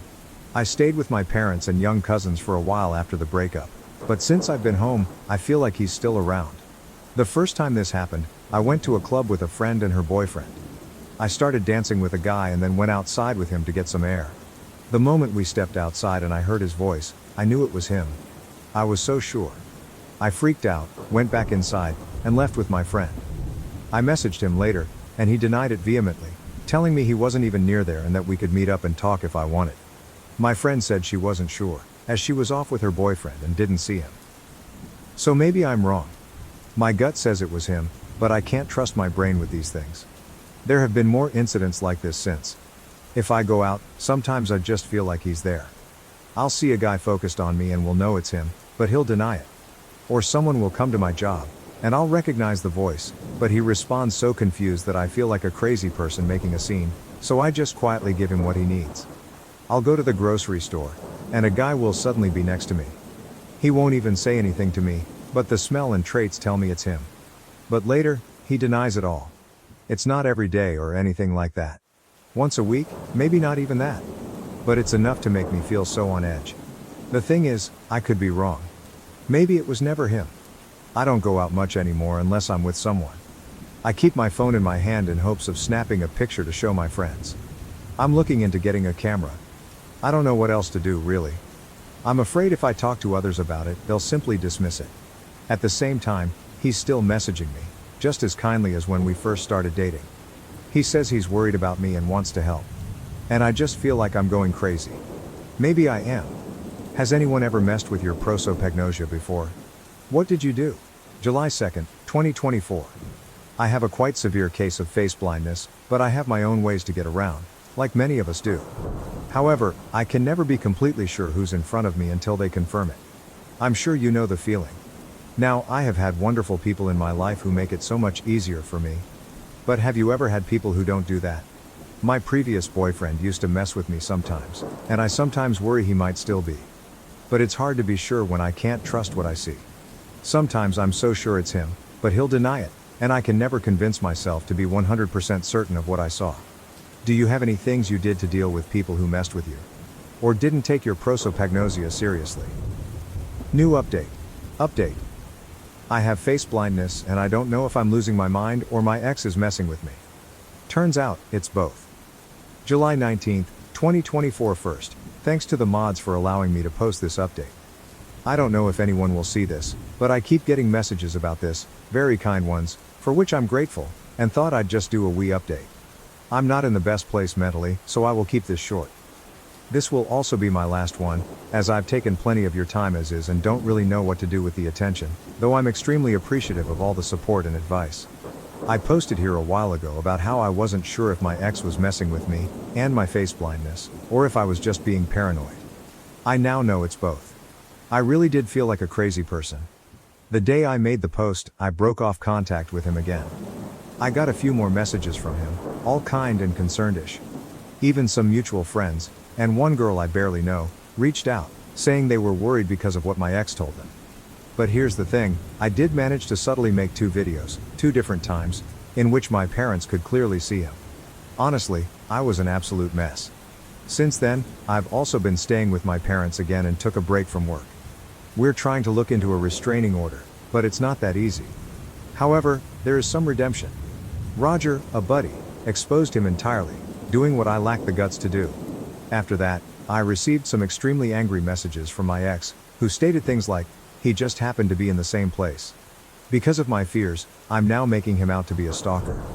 However, this doesn't explain how it happened at least twice in less than 2 weeks, or why he didn't just declare it was him. That's where we're at right now. I wish I could tell you more. I'm kind of stuck right now. I have no proof about the previous times. Even more so, there have been moments in the past weeks where I also thought it was him, and it wasn't, either confirmed by video or because I wasn't alone. Then there have been some times in the last weeks where I didn't manage to get any recording or photo. Though I am relieved to have some answers, I'm also heartbroken. I don't know how to process knowing there are people who will abuse my flaws in this way. I feel incredibly paranoid, and it's exhausting. I'm looking into moving away. At the same time, I'm hopeful this is the end of it, that him getting exposed will be the end of this. Multiple people have told him to back off and leave me alone. I'm happy to be home with my parents for now. I'm safe, thanks for all the advice. Relevant comments. Comment, dude is an abusive psycho. Put him on blast. He has serious mental problems. OP, I'm gonna sound like an absolute idiot, but I still often feel conflicted about it. I wish he'd just admit to everything. There's a lot of things that feel uncertain, and I'm having a hard time letting those go. Like, I only have proof about those 2 times. What if he's right and it was only those 2? Still wouldn't be okay, but IDK. Either way, just hope it all ends here. My stepsister stole my fiancé and taunted me with postcards. Now they're broke and begging for a job at our family business. I, 28F, was engaged to my college boyfriend about 4 years ago. We had been together throughout college and got engaged at 23. A week before our wedding, he ran off with my stepsister. My ex-fiancé Greg, 28M, and my stepsister Melissa, 28F, eloped just before our big day, leaving only a letter behind. In the letter, Greg admitted to starting an affair with Melissa a few months after our engagement. He said he realized he couldn't marry me because it would be unfair to all of us, as he and Melissa were the ones truly in love. He believed the universe used me to bring him to his true love, and marrying me would deny us all a happy future. And that was it. They left, and I didn't see them again until recently. Greg's parents were so embarrassed by his actions that they covered all the wedding costs, so I didn't have to pay anything. That was the last time I interacted with his family. My own family was beyond embarrassed. They were furious. My father even considered hiring a private detective to track them down and bring them back for answers. Just to let you know, my father is actually my stepdad, but he has been my father ever since I was very young, and I have always called him dad because he is the only father I've ever known. My biological dad left shortly after I was born, and my mom never saw him again since he gave up his parental rights, and they were never married. My mom married my dad when I was 8. Melissa and I went to the same school, which is how our parents met. For some reason, Melissa took a dislike to me and treated me terribly for years. She was a true bully, constantly picking on me at school with her friends. The torment didn't stop at home. She would find ways to make me feel bad there too. Despite my complaints, our parents' attempts to discipline her weren't effective and she wasn't afraid of them, so she continued her bullying. My school years were a nightmare because of her and her friends. Much like my dad was absent, Melissa's mom wasn't around either, as she had passed away a few years after Melissa was born. Her mother died in the middle of the night from an epileptic episode, so whenever my mom tried to discipline her, Melissa would retort that she had no right because she wasn't her real mom. My father attempted to stop her bullying, but it was futile as she was fearless. They tried everything from scolding to gentle talks, but nothing curbed her behavior. Occasionally, they threatened to send her away, but she would boldly challenge them, knowing they were empty threats. In middle school, she was already troublesome, but by high school, her behavior worsened significantly. She picked up bad habits, becoming almost a juvenile delinquent. She started smoking and sneaking out to drink with her equally problematic friends. The turning point came when she was arrested with her friends one night for breaking into a house while drunk. This incident finally pushed our parents to take action. After weeks of pleading and protesting, they managed to send her to a rehabilitation center for troubled teens. Though she was unhappy, my father was adamant, insisting that if she wanted to stay with us and be part of the family, she had to improve. He couldn't allow her behavior to continue and disrupt everyone else as she was becoming a menace to society. Melissa left during our sophomore year and didn't return until after we had graduated. She enrolled in a school near the rehab center and stayed with her aunt. I didn't see her during those years because I had no interest in how my biggest bully was doing. My parents visited her every weekend and always asked if I wanted to join, but I always said no. Her friends ignored me after she left, which greatly improved my high school experience as I no longer had anyone constantly bullying me. Melissa continued her education in rehab and, when she returned, the first thing she did was apologize for everything she had put me through. She seemed much calmer, and I thought she had genuinely changed, so I forgave her. We were both heading off to college in a few months anyway, so it didn't seem to matter much. Once college started, we both moved out and only came back home for the holidays. During those times, she was much nicer to me, not in the sense of being friendly, but she simply ignored me instead of constantly picking on me as she used to. I had no reason to suspect anything even after getting engaged. They both acted as if nothing was happening. I never thought Greg might have feelings for Melissa. It never crossed my mind because Greg convincingly acted like he was in love with me, all while cheating on me with Melissa. She also pretended to be my friend, so I didn't find out the truth until it was too late and they had already left. My parents wanted to track them down and bring them back, but I convinced them to let it go because I just wanted to forget everything. It was already devastating that Greg and Melissa made a fool of me by running off a week before my wedding. I couldn't handle any more drama. I was deeply depressed and emotionally drained. For weeks, I buried myself in work and sleep to avoid confronting my heartbreak. My heart was shattered and I felt numb, but worse was yet to come. A couple of weeks after the day that should have been my wedding, I received a postcard from Melissa. She was in California and included a bunch of photos of her and Greg looking incredibly happy. It was clear she was rubbing it in my face. She mentioned being sorry about the surprise before my wedding, but it was obvious she wasn't truly sorry. She just wanted to hurt me. That's when I realized she had never forgiven me for what happened years ago and blamed me for being sent away. She never wanted to be my friend. She used me to get to Greg. I had trusted her and ended up being a stepping stone in her malicious plan. I have to admit, for days after receiving that postcard, I couldn't sleep because I was losing my mind over it. It was a traumatic experience, and I needed months of therapy to heal and address my trust issues. The postcard wasn't a one-time thing. She sent me pictures of her and Greg for months. It only stopped after about a year because I never responded or engaged with her drama. Our parents were furious and cut all ties with her after the first postcard. They never reached out to her again, which was a significant loss for Melissa because she was poised to inherit her dad's business. She was a business major, partly because she wanted to join our father's company. However, after her betrayal, our father severed all ties with her and offered me the opportunity to work with him instead, feeling he needed to make amends in a significant way. Unlike her, I had a degree in history, which had nothing to do with business. Therefore, I needed to learn the ropes from scratch. My father assured me this wasn't an issue and was eager to teach me everything he knew so I could eventually take over the business. I agreed and started working under him to learn how to run the business, allowing him to retire and hand over the reins to me. After a few years of hard work, I was promoted last year, and my father retired. It was a fantastic feeling, having started from the bottom and learned everything I needed to know. Now, the business runs smoothly under my management, and my parents can enjoy their time together without worrying about it, thanks to my efforts. For a long time, I immersed myself in my work, which helped me move on from Greg. The combination of work and therapy allowed me to heal, and I no longer think about Greg or what he did. I never expected to hear from them again, let alone have them ask for my help. It would take a lot of nerve and a serious lack of common sense to ask for my help after betraying me, humiliating me and flaunting it. Yet Melissa and Greg must indeed lack sense, because that's exactly what they did a few days ago. It was the weekend, and around lunchtime, my doorbell rang frantically. Thinking it was the pizza I ordered, I didn't think much of it.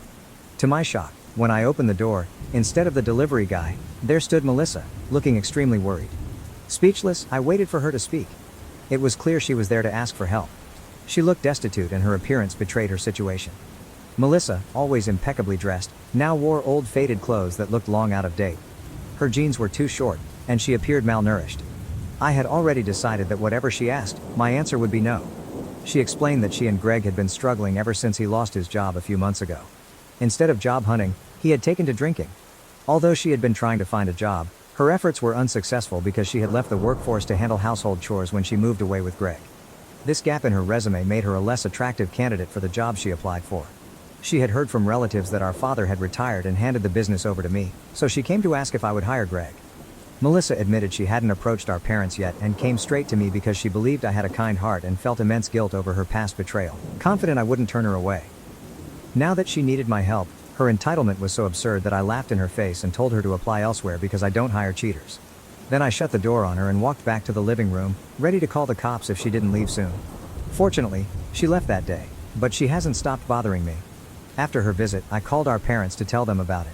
They said they'd heard from neighbors that Melissa was back in town without Greg but hadn't mentioned it. In our small town, news travels fast, so we quickly found out that Melissa had been in town for about a week, staying with an old high school friend. It was likely this friend who told her where I lived and that I had inherited the business she thought should have been hers. She was now really playing that card.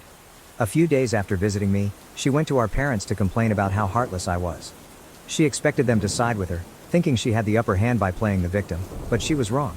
My father told her that the business was mine to run and I could make my own decisions. He wasn't going to interfere. My mother reminded her that she had betrayed me by running away with my fiancé after pretending to be my friend for years, so she deserved whatever was happening to her. Melissa had lost the right to ask any of us for help, especially after sending me postcards to torment me. She tried to defend herself, saying it was all in the past and she was a different person now, but my parents told her to leave, wanting nothing to do with her anymore. She threw a tantrum, accusing them of always favoring me and treating me like the golden child while ignoring her. My father responded that he had made more allowances for her behavior than any other parent would, but she insisted it still didn't matter. I had everything she was supposed to have, including the business I was flaunting.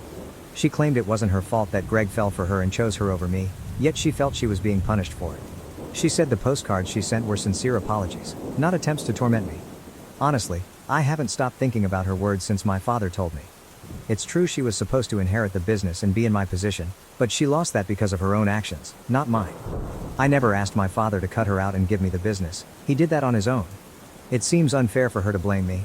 She also accused me of being the golden child, which isn't true, but I can see why she thinks that. She believes she was sent away because I complained about her bullying. It's a big deal for a parent to decide to send their child away, and I know it was hard on my father. But again, that's not my fault. If he hadn't intervened, Melissa might have ended up in even more trouble because of the path she was on. I also doubt her claim about the postcards being genuine apologies. She was probably just trying to cover up her intentions. I feel sorry for her because her husband turned out to be completely useless, and now she has to bail him out. She even came to me for help, which must have been incredibly hard for her. I regret how I treated her before. I have everything now, and she has nothing, so I can't help but pity her. That's just who I am. Besides, it's been a long time, and I'm tired of holding on to this grudge. But I also don't want to help her. I can offer my sympathy, but I don't want to hire them or give them money. I think it's enough that I even feel bad for her after everything she put me through, which most people wouldn't do. The only reason I feel bad for her now is that this business was supposed to be hers. Now that I'm in a position of power, I'm finally getting back at her. And it feels wrong. Maybe it's because of what she said about me being the golden child, or maybe it's just imposter syndrome, but I feel weird about this. So am I the AH for refusing to hire my ex-fiancé, who eloped with my stepsister, now that they're struggling with money and need help? Update. I was at a loss and the comments here only made things more confusing. Some of you thought I was right to turn them away, while others claimed I was always the favored child, causing Melissa to act out. This wasn't as helpful as I hoped.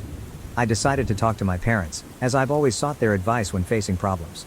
They assured me I had no reason to feel sorry for Melissa. They said everyone had gone above and beyond to help her become a better person, but if she wasn't willing to change, there was little we could do. My father mentioned he had intended to let her take over the business if she had behaved and been a good daughter, but she failed and embarrassed the family. Given that, she couldn't expect to take over or even be part of the family anymore. Talking to my parents made me feel much better. So, I'll try not to feel guilty about things I haven't done anymore. Update. About a week had passed since Melissa had shown up at my door and visited my parents. We hadn't heard from her, and I almost thought she had gone back to Greg until today when she appeared at my workplace and caused a scene. It was terrible because she just walked in, knowing the place well from childhood, and easily bypassed security.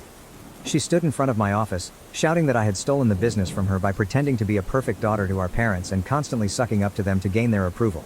She accused me of falsely claiming she had bullied me throughout our childhood and convincing our father to send her to rehab just to solidify my position as the favored child.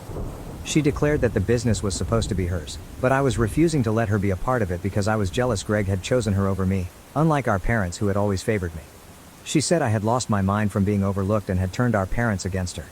When I heard the commotion, I called security and went to see what was happening. I tried to tell her to shut up, but she continued for a few more minutes until security finally threw her out of the building. I called my dad before contacting the police to get his opinion, and he was furious. He told me to go ahead and call the cops. Luckily, when the police arrived, she was still lurking nearby, likely waiting for me to leave so she could confront me again or maybe even physically attack me. The police took her away and charged her with trespassing and disturbing the peace. They are minor charges, and she might get off with a fine or community service at worst, but it will go on her record, which is never good. I informed my dad about the charges and arrest, expecting him to be upset, but he just seemed exasperated and said he was tired of dealing with her craziness. I feel bad for him because it must be hard having a daughter like Melissa and being blamed for everything that goes wrong in her life, even though it's usually her own fault. Honestly, we have all been really patient. Update. So I think Melissa has gone back to California because we haven't heard from her in a few days, which is unusual since we expected her to lash out after her arrest. My dad asked around and found out that some people saw her heading towards the airport recently, so it seems she's left. Honestly, it's a huge relief that she's gone because I was really worried she might do something drastic to get our attention, which is never good. I have no idea what she plans to do about the situation with Greg now, as it seems unlikely she'll get help from anyone after this. I just hope she finds something to do and gets out of this mess, not out of kindness or compassion, but because if she doesn't, she'll just come back here with Greg and bother us again, and I don't want that. So I genuinely hope and pray that either she or Greg finds a job and can support themselves. For now at least, I won't have to hear from her for a couple of weeks, and I believe this nightmare is finally over. Fiancé's family mocked me behind my back. Now I'm considering calling off the wedding. Need advice on how to handle the situation. Original post, June 29, 2024, 23 years old, am engaged to John, 24 years old. We have been together for 5 years. We want to get married in July 2025. I always thought that his family liked me because we get along well. He has 2 older brothers, 26 years old, 29 years old, both married.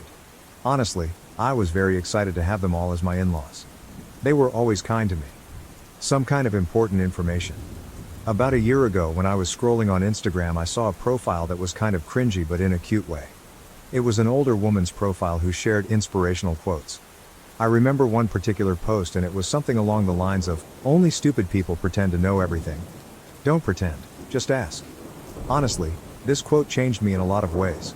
Before that, I was always worried that I might embarrass myself if I didn't know something, and after reading that quote I realized that if I always pretend that I know everything, then I'll miss out on actually getting to learn about things.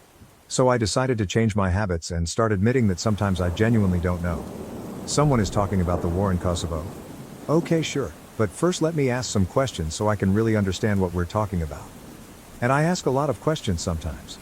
I sometimes even open the Notes app and write in some questions that I later want to find answers to. These are my latest. 1. How does time work in the black hole? 2. Why do some snails have shells and others don't? 3. What food is okay for ducks? 4. How does the light bulb work? The old ones with gas inside them. 5. Does everyone see colors the same? And how can we know that? Sorry for the long introduction, but it was kind of necessary for understanding what kind of person I am. I know that sometimes I might come across as annoying. Now on to the problem. His parents hosted a small barbecue last weekend only for the family. So it was the mom, 54 years old, dad, 59 years old, brothers, 26 years old, 29 years old, and their wives, 27 years old, 27 years old. I was the last person who showed up because I had to work late. I entered the house, and when I was walking towards the back of the house into the backyard, I heard John's mom talking about me. To be honest, she wasn't talking about me, more like mocking me. I heard her say in a high-pitched voice, "How does the sun work? Where should I put the fork? Why does nobody like me? How do I wipe my ass?" I just stood there. I had this sinking feeling. I couldn't move, so I just stood there. And I heard them all laughing. One of the wives said, "I actually don't mind her always asking questions. I think it's cute." And it made me feel hopeful that they would say something like, "Yeah, sure, we're just playing. We love that." But none of them did. Instead, the mom replied, "It's not cute, she's just stupid." After that, they laughed again. I heard John laughing. My heart kind of broke at that moment because he didn't even say one positive thing. He didn't defend me, he just laughed. I quietly turned around and left the house. I texted John that I got sick and had to stay home. Now I'm wondering how I should approach this situation. We live together and I sleep in the guest bedroom for now, and I use the excuse that I don't want him to get sick from being around me. I can't ignore him forever, and I can't pretend to be sick anymore because it's been too long. I'm not sure how I should proceed. Maybe it was just a misunderstanding. I'm considering talking to them about this, but I'm also worried that they won't be honest with me. I can't marry him if he really thinks I'm stupid. But I also can't marry into a family who thinks so little of me. But maybe it was a joke and I shouldn't take it so seriously. I'm so torn apart, and every day I convince myself a bit more that it's okay and sometimes we should all laugh about ourselves. Now I feel like I'm just going crazy. I would really appreciate some advice. Too long. Didn't read, overheard future mother-in-law calling me stupid and my fiancé laughed. Considering leaving him. I'm wondering if it might be just a joke and maybe a misunderstanding. Need advice on how to navigate the situation. Edit. There are many comments saying that they cannot stand people like me. I agree that sometimes I can be a bit too much with the questions, but with that being said, I still think I'm within reason. I don't do it around people I just met. I rarely do it at parties or other gatherings. I usually do it with people who are close to me, who I think wouldn't judge me, or with people who specifically have knowledge about something and are willing to share it. If I'm a part of a conversation, I'm not rude and I'm not interrupting. I usually just ask one or two questions. If a discussion is about climate change, I'm not asking about monkeys, if you know what I'm saying. I'm also not a complete dumbass. I don't ask questions that generally would be considered dumb to other people. Those I just write in the notes and check answers later on the internet. I'm capable of reading, so I make good use of it. But after all, I still do ask questions a lot. Highlight comment and some replies. Commenter, they were laughing at you behind your back. If he says anything along the lines of, "That is how they are, get over it, it is not a big deal, you are too sensitive." Anything that excuses their behavior, then he is really asking you to accept it. He is asking you to give your permission for it to continue, and your silence is your permission for it to continue. If they can't say it to your face, that tells you a world of information about the kind of people they are. If you want to see how things really are, confront them about this and see what happens. Their reactions will tell you everything you need to know about all of them and will be helpful in making such a big decision. It will show you how they deal with conflict, which will be a good indication of what you will be getting yourself into should you marry this guy. They will be a part of your life for as long as they are alive. You need to know if you can tolerate being a part of his family. Replier 1, OP. If he says they were just kidding, respond with, well, I'm not spending the rest of my life being the butt of the joke, and give him the ring back. This isn't going to get better if he does anything other than immediately apologize for everything, including not defending you. Replier 2, this is brutally sad to discover now, but it is crucial to either set boundaries or leave the relationship.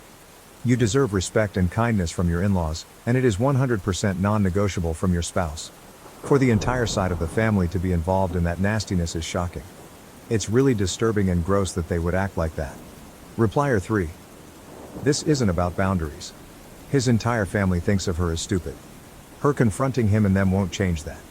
Her husband also thinks it's okay to mock her. That's just terrible. They should be embarrassed. To be such nasty people. It is disturbing and gross. She should have nothing to do with any of them. OP, this isn't something you can fix. You just learned that they are horrible people. That's not family. And never will be, no matter what you do.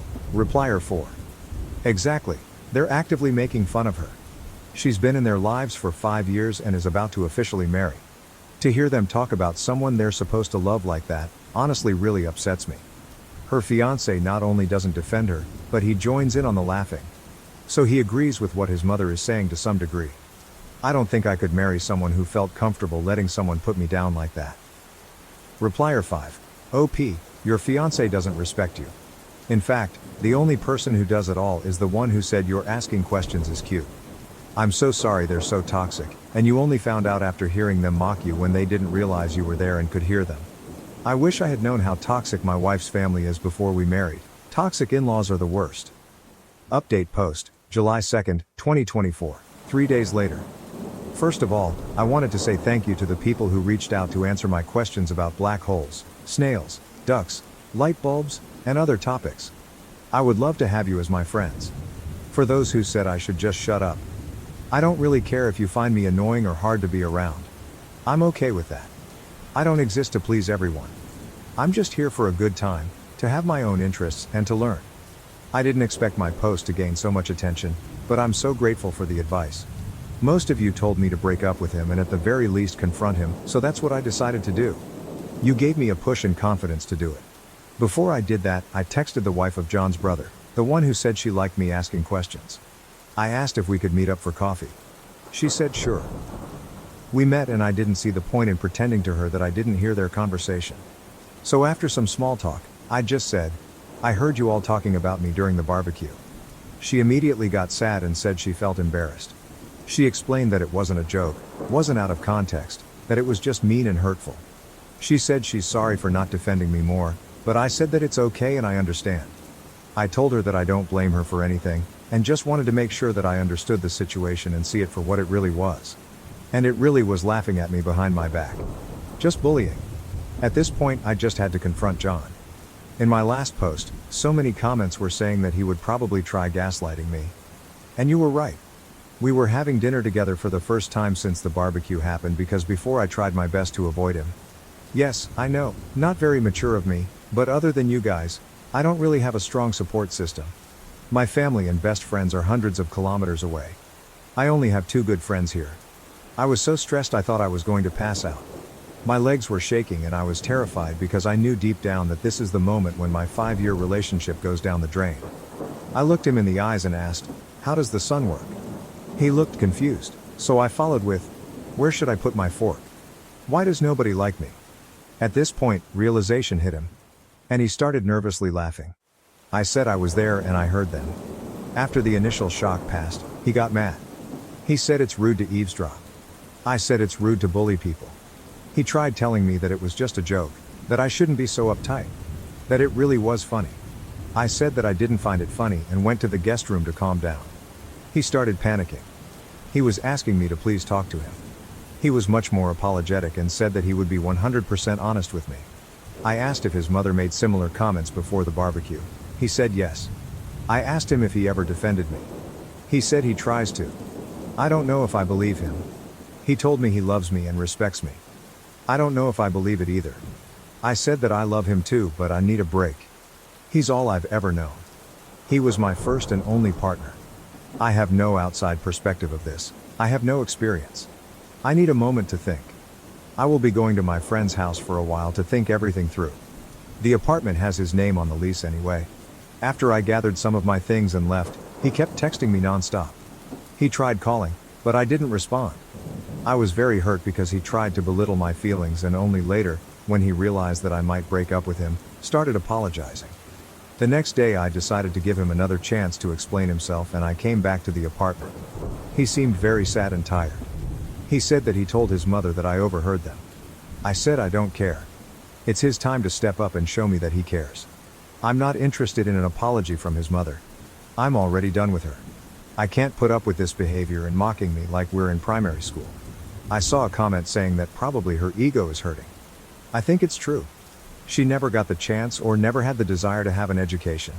She is a very good homemaker, but outside of that, she doesn't have many interests of her own.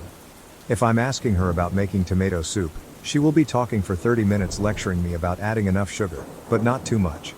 She will lecture anyone who is willing to listen. But anytime someone is talking about something she's not familiar with, she gets defensive and tries to imply that nobody cares about that, and if it's not relevant to her, it shouldn't be discussed. Once again, he tried telling me that I should relax because it was only a joke, and at this point, I had enough. I took off my ring and told him that his behavior is a joke and I can't be the punchline. I told him that I wish him and his family the best and to look in the mirror to check if they really are as superior as they think they are.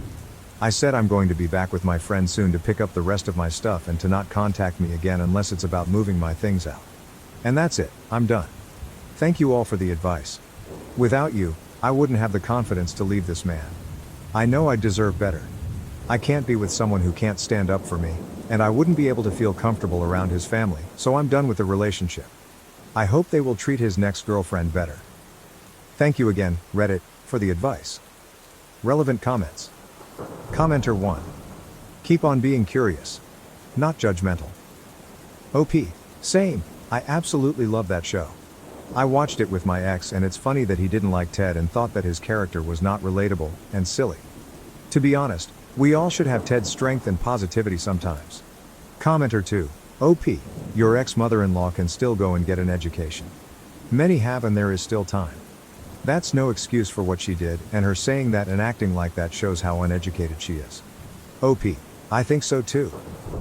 I believe it's never too late to start learning something new and continue education. In my university, there was an old lady in her 70s who recently graduated, and everyone was just so proud of her. In my country, university is free, so the barrier to entry isn't as bad as in the US, for example. Editor's note, thanks to the person who found this comment with answers to many of OP's questions. I feel unsafe because my autistic neighbor exhibits strange behavior. He constantly follows me when I take my dog outside at night. Hi all, I've never posted here before but I've been thinking about writing this for a while now, since I'm really starting to feel uncomfortable and could really use some advice for who to contact and what to do. I 23F live in student housing as a graduate student. I have my own apartment in a small multifamily complex. There are about 4 other students there, one of which I will refer to as S, 45M. S has autism. I know these terms are outdated, but for context, his autism is rather profound, and he has lots of social difficulties and stims in conversation. I previously haven't had any real difficulties interacting with him, especially since I used to be an instructor for children with autism and am used to handling various social behaviors from people on the spectrum. But in the past couple of months, his behavior towards me has changed, and I'm at a loss for what to do. I take my dog out at various times throughout the night to relieve herself. There is only one way out of the complex, and I have to pass by S's apartment in order to do this. But after living here for about 6 months, I didn't have any trouble with this. Sometimes, he'd come out to say hi, and I'd let him pet my dog. But this was always at an appropriate time. About a month and a half ago, things started to get weird when I took my dog out at 4:30 a.m., which isn't unusual, and saw him peeking at me through the window. He then opened the door and came outside to sit down and pet my dog. She started barking and I politely told him that I can't have her barking at this time of night and took her inside. I'll admit I felt a bit uncomfortable with him coming out so late at night. After all, he is a large older man and I'm a very small female. For the next month, I would notice S lingering outside the apartments a lot more often. I found it disconcerting when he was doing this late at night. My partner, 20F, came to visit for a month, and while she was there, his behavior got even stranger. Nearly every time I took my dog outside, he would open his door and come out to talk to me, which made me uncomfortable because it seemed he was actively watching for me. but when I asked my partner to come out with me, he would open the door, see her with me, and then close the door without a word. It got to the point where I no longer wanted to take my dog out alone and eventually put up a security camera for peace of mind. The day my security package was actually delivered, my partner was up having a school Zoom meeting in my kitchen, while I slept. Apparently, during the meeting, she started to hear him yell my name outside my door, followed by, "Package." And she ignored it, but it went on for several minutes. This made me really nervous to hear about, and after I put the camera up, the behavior slowed. But the other day, my partner went back to her home state again, and S's behavior changed again.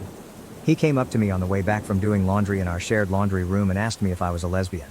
I was kind of taken aback, but figured since he has autism, he doesn't really understand if a question is inappropriate. But 2 days later, it got worse. I was taking my garbage out, and there's a small alley between our apartments and the dumpsters. There is only one way in or out. It was nearly midnight and I checked the cameras first to ensure I was alone before going out, but when I turned around, he was standing in the alley, nearly blocking my way out. He looked on the verge of tears. I awkwardly said hi and stepped around him so I wouldn't be cornered in the alley, and he started confessing a variety of emotional and family problems to me.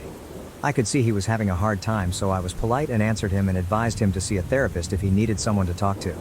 He then said something odd to me about not having a partner and how he wanted one really badly, not to put me on the spot, and mentioned he knew about my current partner. Of course, now I think I see why he's been acting so strange towards me. Here's the thing though.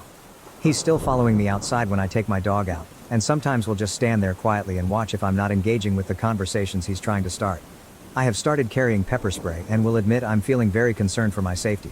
My mom says it's a harmless crush and I should just politely tell him to stop cornering me, but I don't know how to safely have this conversation, just in case I may actually be in danger, and I don't feel comfortable doing so. Any advice on what I should tell him to make him understand his behavior is making me feel unsafe. Should I even tell him? Even though he has autism, I feel like he should know not to corner me in an alley at midnight.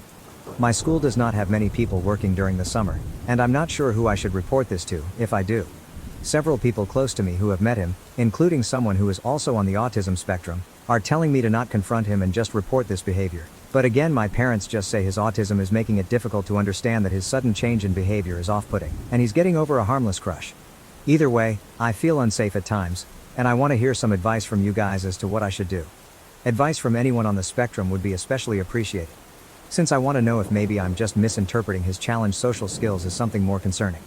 Thank you so much. Update. Thank you all for the replies.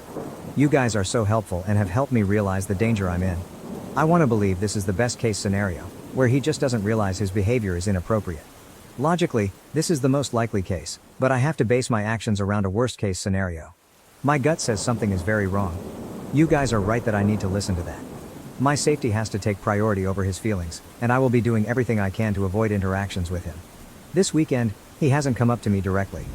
He has, however, been coming outside at night after 2:30 a.m., searching the yard where I usually take my dog, and then going straight back inside, 2 nights in a row now, as caught multiple times by my camera. Don't know why else he would do this other than to look for me, and this makes me especially unnerved that he's only attempting that approach at night now, as if he's trying to catch me off guard. I called my parents and broke down crying after reading all the comments you guys left in this thread, and they're finally taking me seriously. My mom purchased me a stun gun, which I will not be going outside without. I'm also not leaving the house alone anymore at all, not even to take the trash out. My dog will be accompanying me for everything. I didn't mention it in my previous post, but my dog is a pit bull, and even though she's the sweetest and has never once been aggressive, she is fiercely loyal, and I believe she could do some serious damage if someone attacked me. I also put in contact alarms for my windows and got a better deadbolt for my door, and my partner has also offered to come stay with me to help keep me safe. He has never approached me when I'm not alone. So for everyone who's been concerned for my safety, thank you, and I hope that shows I'm taking serious steps to keep safe. This morning, I submitted a report to the school and explained the situation in depth, including sending them footage from my security camera of him following me and my dog outside late at night. I requested they keep my report anonymous. I asked them to do a mental welfare check on him and connect him with counseling resources. And as some of you have suggested, I'm asking them to call and remind him not to approach people late at night while they're on their own. Those were my only specific requests, but I told them I need intervention, and I need it now. I got a call back within a few hours and learned my case was fortunately assigned to a man who's worked with autistic adults for years prior to transferring to work at the university. So he's very understanding of the situation and why it's so complex, and will be working on connecting us with resources for his mental health and to point out which behaviors are appropriate, inappropriate. I'm hoping this is the best case scenario, and that this intervention will be positive. If it's not, however, then I will be asking the housing department to temporarily move me. I feel much better with the help and communication I'm getting from the school, but I will continue to treat this like I'm in very real danger, because I might be.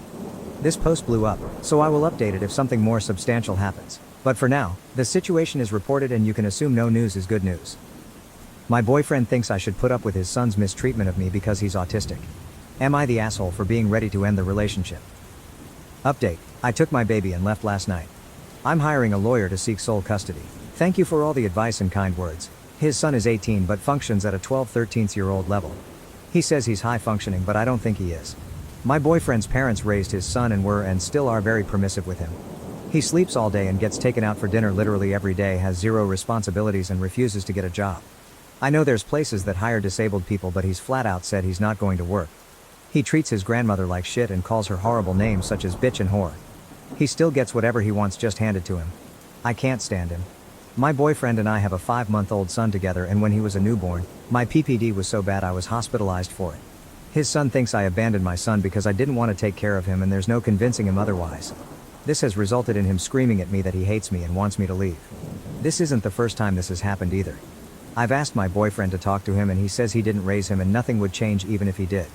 Now he's saying that if I can't accept his son then we can't be together. It's not about me not accepting him.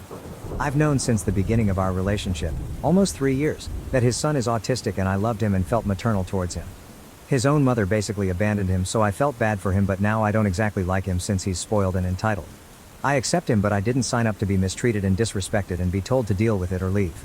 My boyfriend takes it like I can't accept his kids, but that's not it. Honestly, I'm ready to end things. The rest of his family sweeps it under the rug too. They said they're trying to teach him about PPD, but it's not working so far. I know he's jealous because he sees his dad engage with our son like he didn't with him, but I'm not gonna put up with him treating me like shit because he's projecting his anger at his mom and dad onto me. I feel that my boyfriend doesn't love or respect me by telling me to deal with it. I worry that he's going to do this to someone in public and they'll hurt him. I worry that he's going to physically attack me one day, and I'm tired of not being able to take care of my son without him staring me down, and he brings my son to everyone but me. I'm tired of everyone excusing it as his autism. Autistic people know better than to talk to people that way. I think it's because he's never been told a day in his life. I love my boyfriend, but I'm not prepared to deal with being verbally abused every day. His son is on meds, but they need to be adjusted. He's about to start therapy again too. Should I leave? TLDR: boyfriend and his family excuse his son's mistreatment of me as it is just his autism. Boyfriend says deal with it and accept his kids or it's over. I accepted his kids but didn't sign up to be treated like shit and told to deal with it. Ready to leave him? Am I the asshole for putting my profoundly autistic daughter on birth control without her consent to alleviate her painful and confusing menstrual cycles?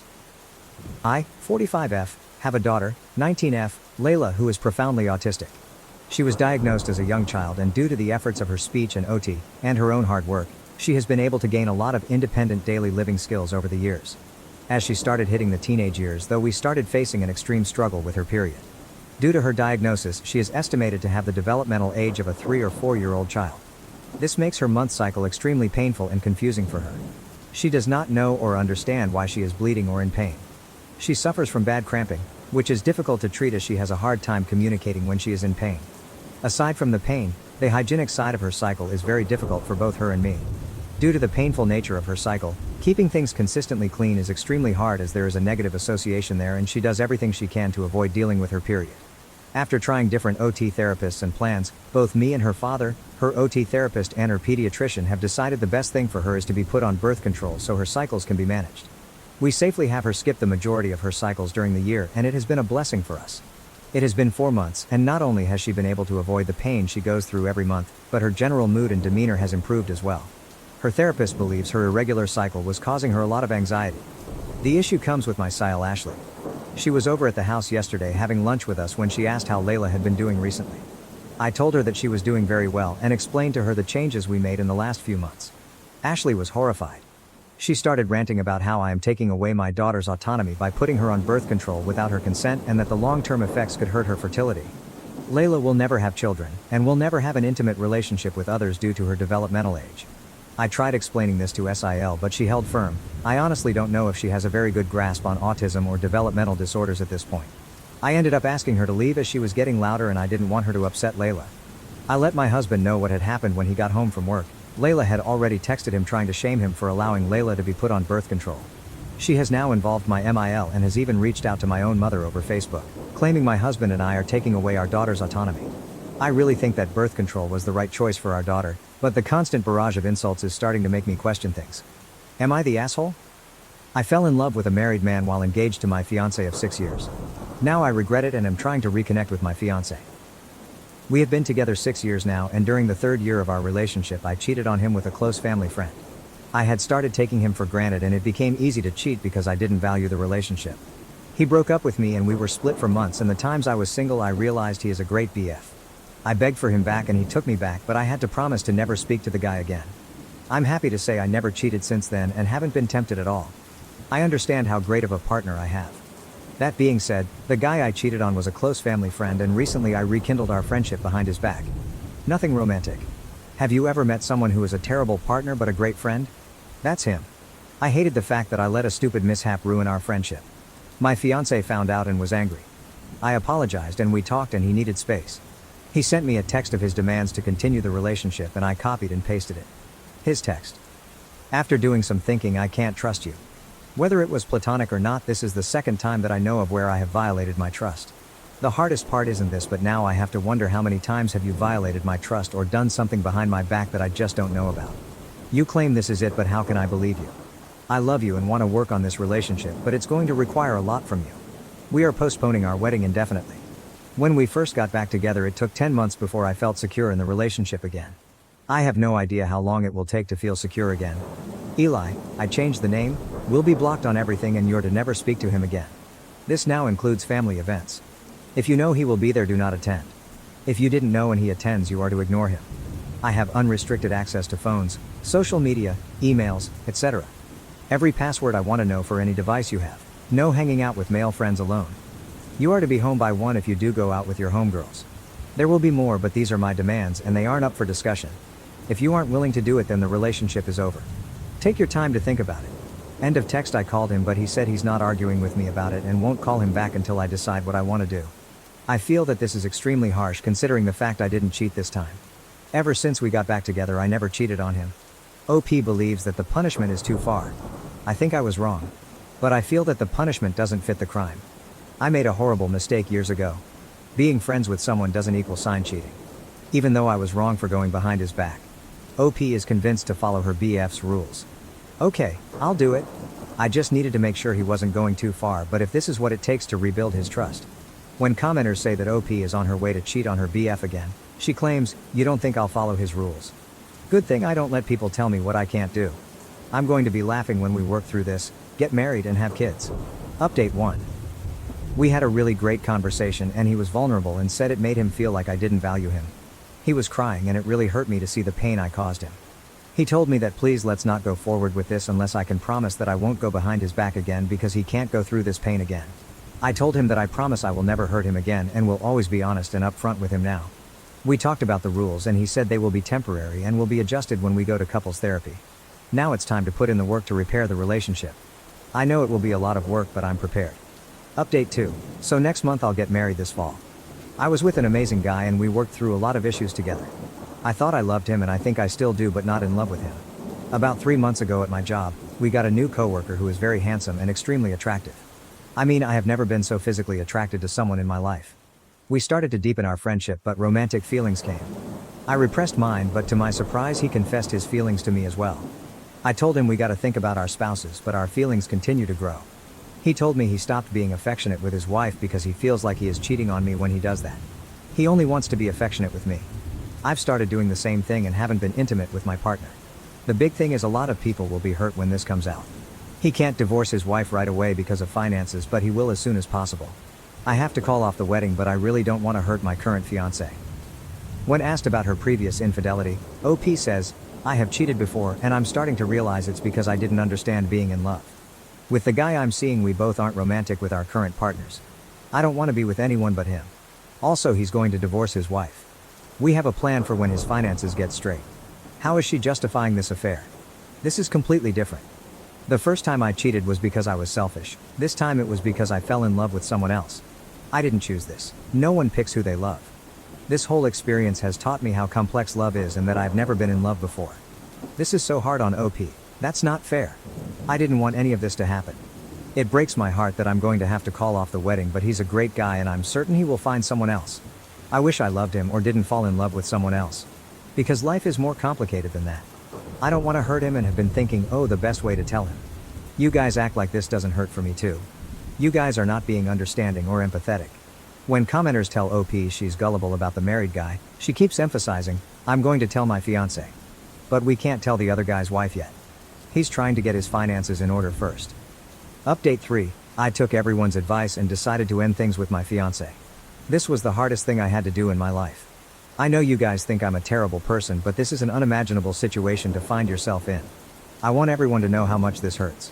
I really wish I didn't fall in love with someone else. I wish I could make myself fall in love with my fiance, but I can't. It took me so long to accept this. I hope you guys can understand that I can't convey this enough, that I care about my ex-fiance. I know this will be best for both of us, even though it's hard right now. When asked if OOP told her ex-fiance the truth, she says, I didn't lie. I told him the truth, that I fell in love with someone else. I told him I still care about him. I keep telling you all that I care about him and would never use him as backup. He's a great guy and there's a woman out there who will love him and be lucky to have him. There's no reason we both can't be happy. When commenters tell OOP that there is no way the married man is going to leave his wife for her, she says, he is going to divorce his wife.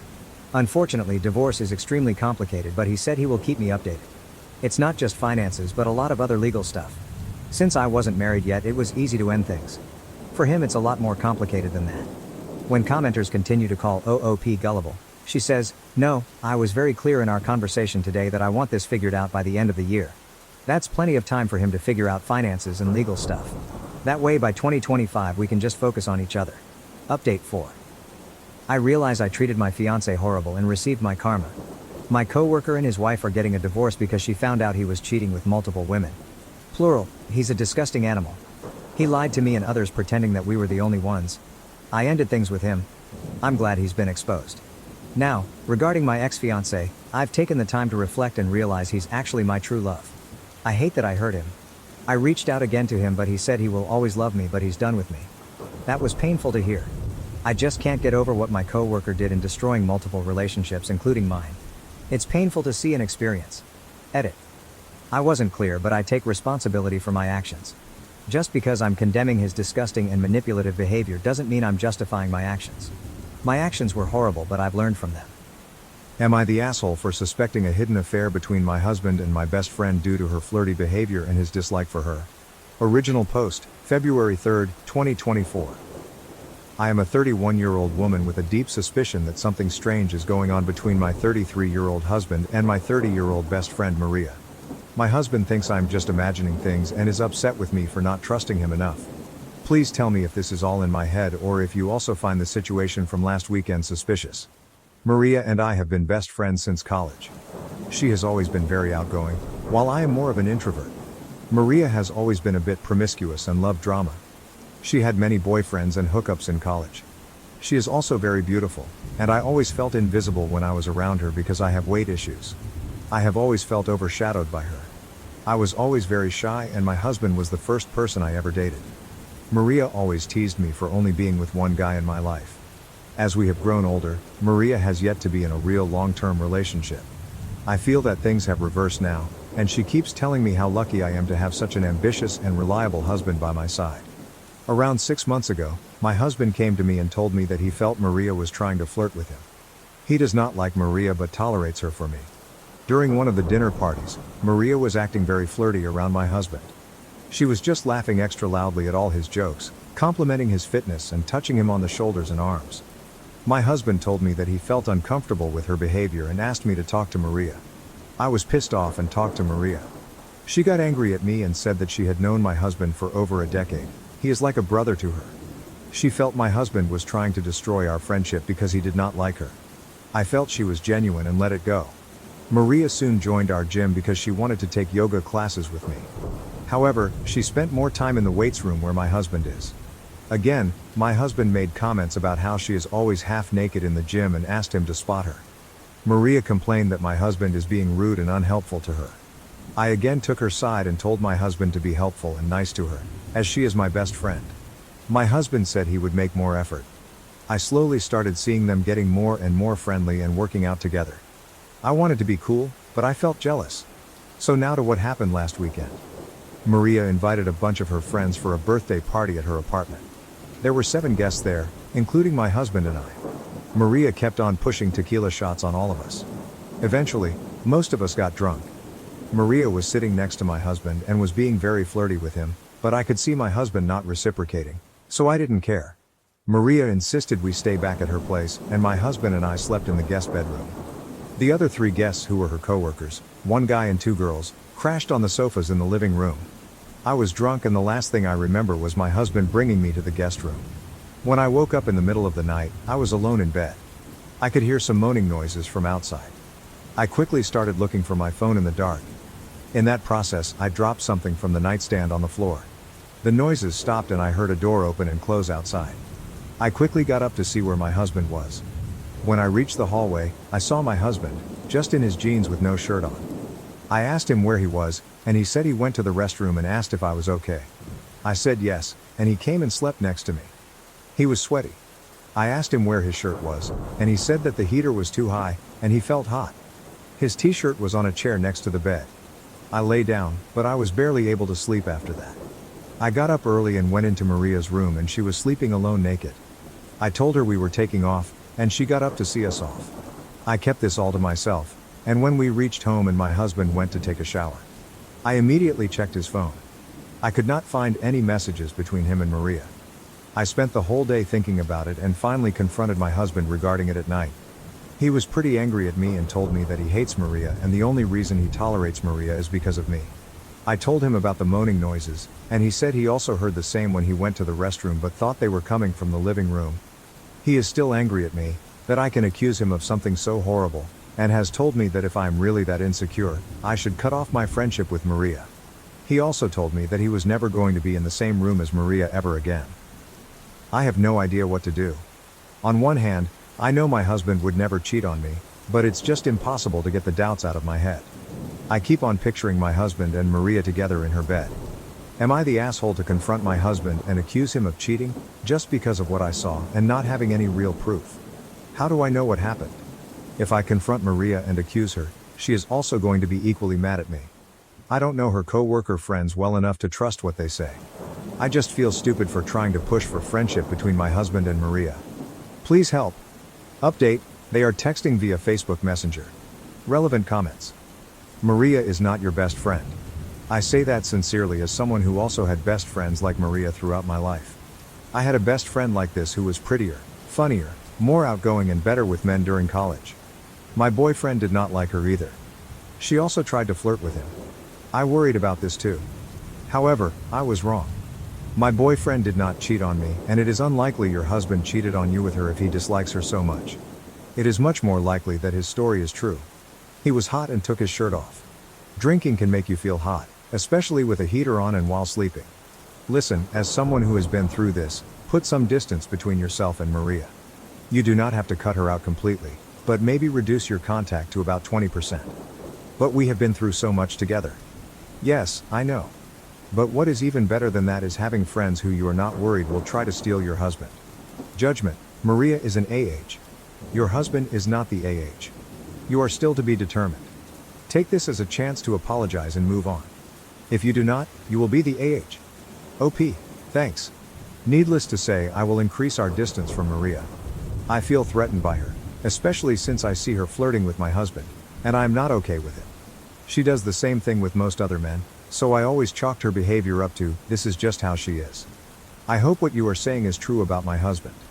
The fact that I cannot get it out of my head and it has been almost 5 days since the incident makes me very anxious. I have apologized to my husband, and he says it is okay, but I can see he is still angry with me. Top comments. Most of the comments I have read focus on Maria and discuss how she is not your friend, and I agree. But I want to talk about the fact that you really need to be a better partner to your husband. He has expressed discomfort many times, and you have flatly ignored his feelings and brushed them aside. You have even encouraged him to be close to someone he does not like. Stop it, OP. This is wrong. If someone was constantly flirting with and harassing you, how would you feel if your partner told you to get over it and play nice? Respect your husband's decision to never be around Maria again. If he said, I will never be in the same room as her again, let that be the law of the land. It is not your place to try to force him to be around her and then get mad when you can tell the vibes are off, which he has explicitly told you over and over. Do better, OP. Your husband should never have to see her again, and I do not know why you would want to either. Some friends do not stay in your life forever. This is done. Move on from her to try to save your marriage. Update 1, March 13, 2024, 1 month later. I had posted about a month ago regarding suspecting my husband and my best friend Maria sleeping together while I was drunk and passed out in another room. A lot happened during the last month, and my mental health is at its lowest due to the betrayals. However, I think I now know what happened that night. I am sorry for the long post. So the day after my husband and I stayed at Maria's house for her birthday party, I was unable to shake the feeling that something happened between them. I am not proud, but I checked my husband's phone and all his messaging apps. I only found a brief chat between my husband and Maria on Facebook Messenger. Maria thanked my husband for coming to her birthday party and for such a great night. She sent him a photo of them hugging at the end of the night, after I was asleep. My husband told Maria that I suspected that something happened between them and asked her to talk to me. Maria told him that she would talk to me. Maria called me the next day and told me that I was crazy and she would never think of doing such a thing to me. She sounded convincing, but I just couldn't shake the gut feeling that something happened. I told her why I suspected them. And she called me crazy and that my head was making up stuff that did not exist. I also mentioned that I saw her photo with my husband after I was asleep and she should have kept her distance from him. I decided to distance myself from her, as I no longer trusted her as a friend. We also changed the times we went to the gym so that we don't run into her. After a week or so, she messaged my husband on Facebook Messenger that they should tell me the whole truth. My husband kept on asking her what she was talking about, but she kept on telling him that she felt guilty. My husband came to me and told me that Maria is sending messages to him and he is not sure what she is inferring. He kept on assuring me that nothing happened between them that night. I told him that I read their secret chats on Facebook Messenger. He gaslighted me, calling me insecure and that Maria was trying to play with my head. I finally decided to go to Maria's house and ask her what was going on. Maria initially kept on saying that she did not want to talk about it. However, finally, she broke down and told me what happened.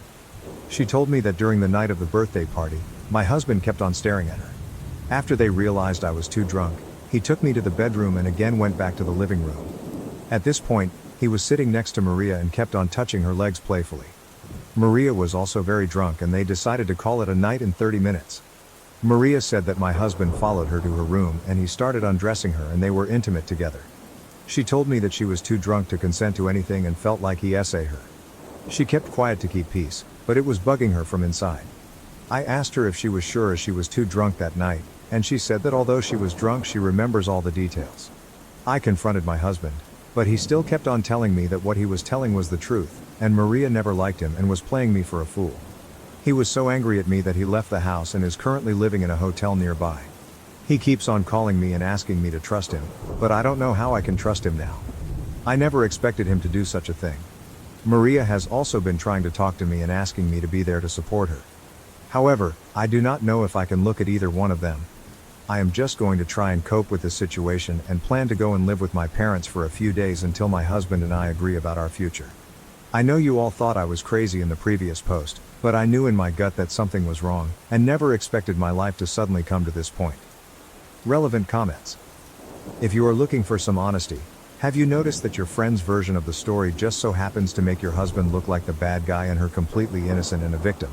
After her messaging that they should come clean and that she feels bad? Which one is it? Does she feel bad about what she did or was she just a victim? It smells like nonsense. OP. The thing is, I do not know what to believe. On one hand, I trust my husband. However, my mind just will not let go of the image of them hooking up that night and it haunts me like a nightmare. How would I even know who is telling the truth? I am just going mad at this point trying to think of every small detail that I might be missing. I have told my husband I need some time, and he understands. However, he also asks how he can prove something that never happened. Top comment. You're conveniently believing Maria over your husband again. As others have mentioned, it is odd that she would thank him for a great night but then claim to you that she was sexually assaulted. I do not know, but it seems to me you would rather believe the worst about your husband, truth be damned. Final update, March 22nd, 2024, 9 days later. I posted about my husband and my best friend Maria having an affair. Although I did not have any solid proof that anything happened, my friend came clean and told me that my husband saved her while she was drunk. I initially did not know who to believe and thought my friend was telling the truth. My husband was upset that I did not trust him and left the house to stay at a hotel. After posting the update, I read the comments until 4 a.m. and cried uncontrollably. I let my insecurities and crazy trust Maria when it was clear that my husband was telling the truth. Sorry for the long post. You helped me so much and might have saved my life. For the few people who deemed me vile messages, I am mentally unstable, but that does not mean I need to end my life. I was not always insecure. When I met my husband a decade ago, we were both overweight. He never cared about my weight as long as I was happy. A year before we married, I had an idea where we would lose weight before our wedding date. He took his fitness seriously and lost 40 pounds that year, while I was not disciplined and did not lose any. Our wedding photo looks like Ryan Reynolds is marrying Princess Fiona from Shrek. This made me insecure about my weight. It did not help that my mom and Maria kept on telling me that I needed to lose weight, or else he would leave me for someone more beautiful. The question in my mind was not if he would leave me, but when. He knows my struggles and has always been supportive and loving towards me. I went to meet him in the morning, and I have never seen him so broken. I started apologizing and crying, and he was trying to calm me down for almost an hour. I told him I trusted him completely and apologized that I did not see it sooner. He just looked stone-faced. He said he knew I would trust him eventually, but he is worried about Maria. He kept checking his social media because he was scared she might post about it. He said he could not imagine what his parents, friends, and co-workers would think if they saw the accusations. He told me that we need to talk to Maria to not spread such lies. I told him in detail what Maria told me, and he told me what happened that night. He said that I fell asleep on his lap around 1:30 a.m. He woke me up and took me to the bedroom. He came out to say goodbye to everyone, but the party was already dying. My husband was not drunk. He generally never drinks more than 1-2 drinks ever, but Maria and her friends were very drunk. Maria wanted to take some final pictures and went to everyone and made silly poses. That was the photo she sent to my husband. She asked my husband if he could come with her to the bedroom to get some blankets and pillows for others. My husband told her he needed to check on me, and the other male co-worker volunteered to go with her and get stuff. My husband then came to the room and slept. He woke up 2 hours later and went to the restroom. He confirmed that he heard the moaning noises, but they had stopped when he came out of the restroom. We decided to talk to Maria, and I invited her to our house on Saturday evening. She was shocked to see my husband with me in the house. My husband told her that she knew what she was saying was wrong, and he still had the messages where she thanked him the next day. Maria got defensive and started telling me that she blacked out that night, but later slowly started to put together what happened that night since she was naked when she woke up. She asked me why she would sleep naked without locking the room door when her co-workers were in the next room. She said that she remembers my husband coming to her room and having sex with her, while she was extremely drunk. My husband told Maria that none of this happened, and she kept on insisting that she clearly remembered him naked and having sex with her. He told her, if that was true, tell me how big his penis was. She was taken aback and shouted at him, just because it was huge does not mean I enjoyed the sex, and that she was extremely drunk. I asked Maria if she was sure, and she said she would never forget it. The thing is, my husband is noticeably smaller than average in that area. I am not complaining as he always gets the job done, but I knew Maria was full of shit. A screaming match began between Maria and me, and I told her she was full of shit and to get out of my house. I told her that if she accused my husband, I would stand by him and tell everyone I was in the next room, and none of this happened. Maria was crying at this moment and told me to enjoy my life with a rapist. I hugged my husband, but he still looked void of any emotions. He told me not to freak out, but he had planned to visit his parents' house to reset his head before I talked to him. I wanted to be with him, but he insisted he wanted to be alone for a week and will be back on Saturday. He also called my mom to come to our house, so I'm not alone. We told her what happened, and she was very angry at me. I have been talking to him all week on the phone, and he plans to return tomorrow. I feel lucky and undeserving of such a good husband and cannot believe I was so close to losing him. I have not heard from Maria, but at this point our friendship is over. Again, thanks to everyone who sent well-meaning messages to me all through the week. I truly appreciate it.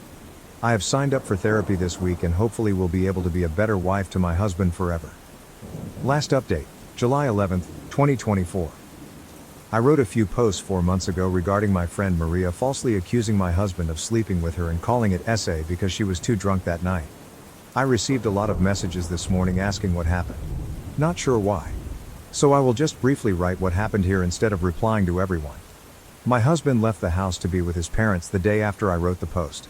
I became really paranoid after reading all the comments that he may never come back. He assured me that he will be back soon, but I just became paranoid and went there. We had a lot of heart-to-heart discussions and he told me how hurt he was that I chose to listen to Maria instead of backing him up. I told him how I made a terrible mistake and I would never doubt him again. We came back home after a week. After coming home, my husband and I still kept on talking about the incident. Maria went no contact with us for a week, and then suddenly started calling me and messaging me if she could meet me. I had decided to cut her off from our lives. However, my husband told me that there is a very high chance that her co-worker might have essayed her and she did not remember things correctly.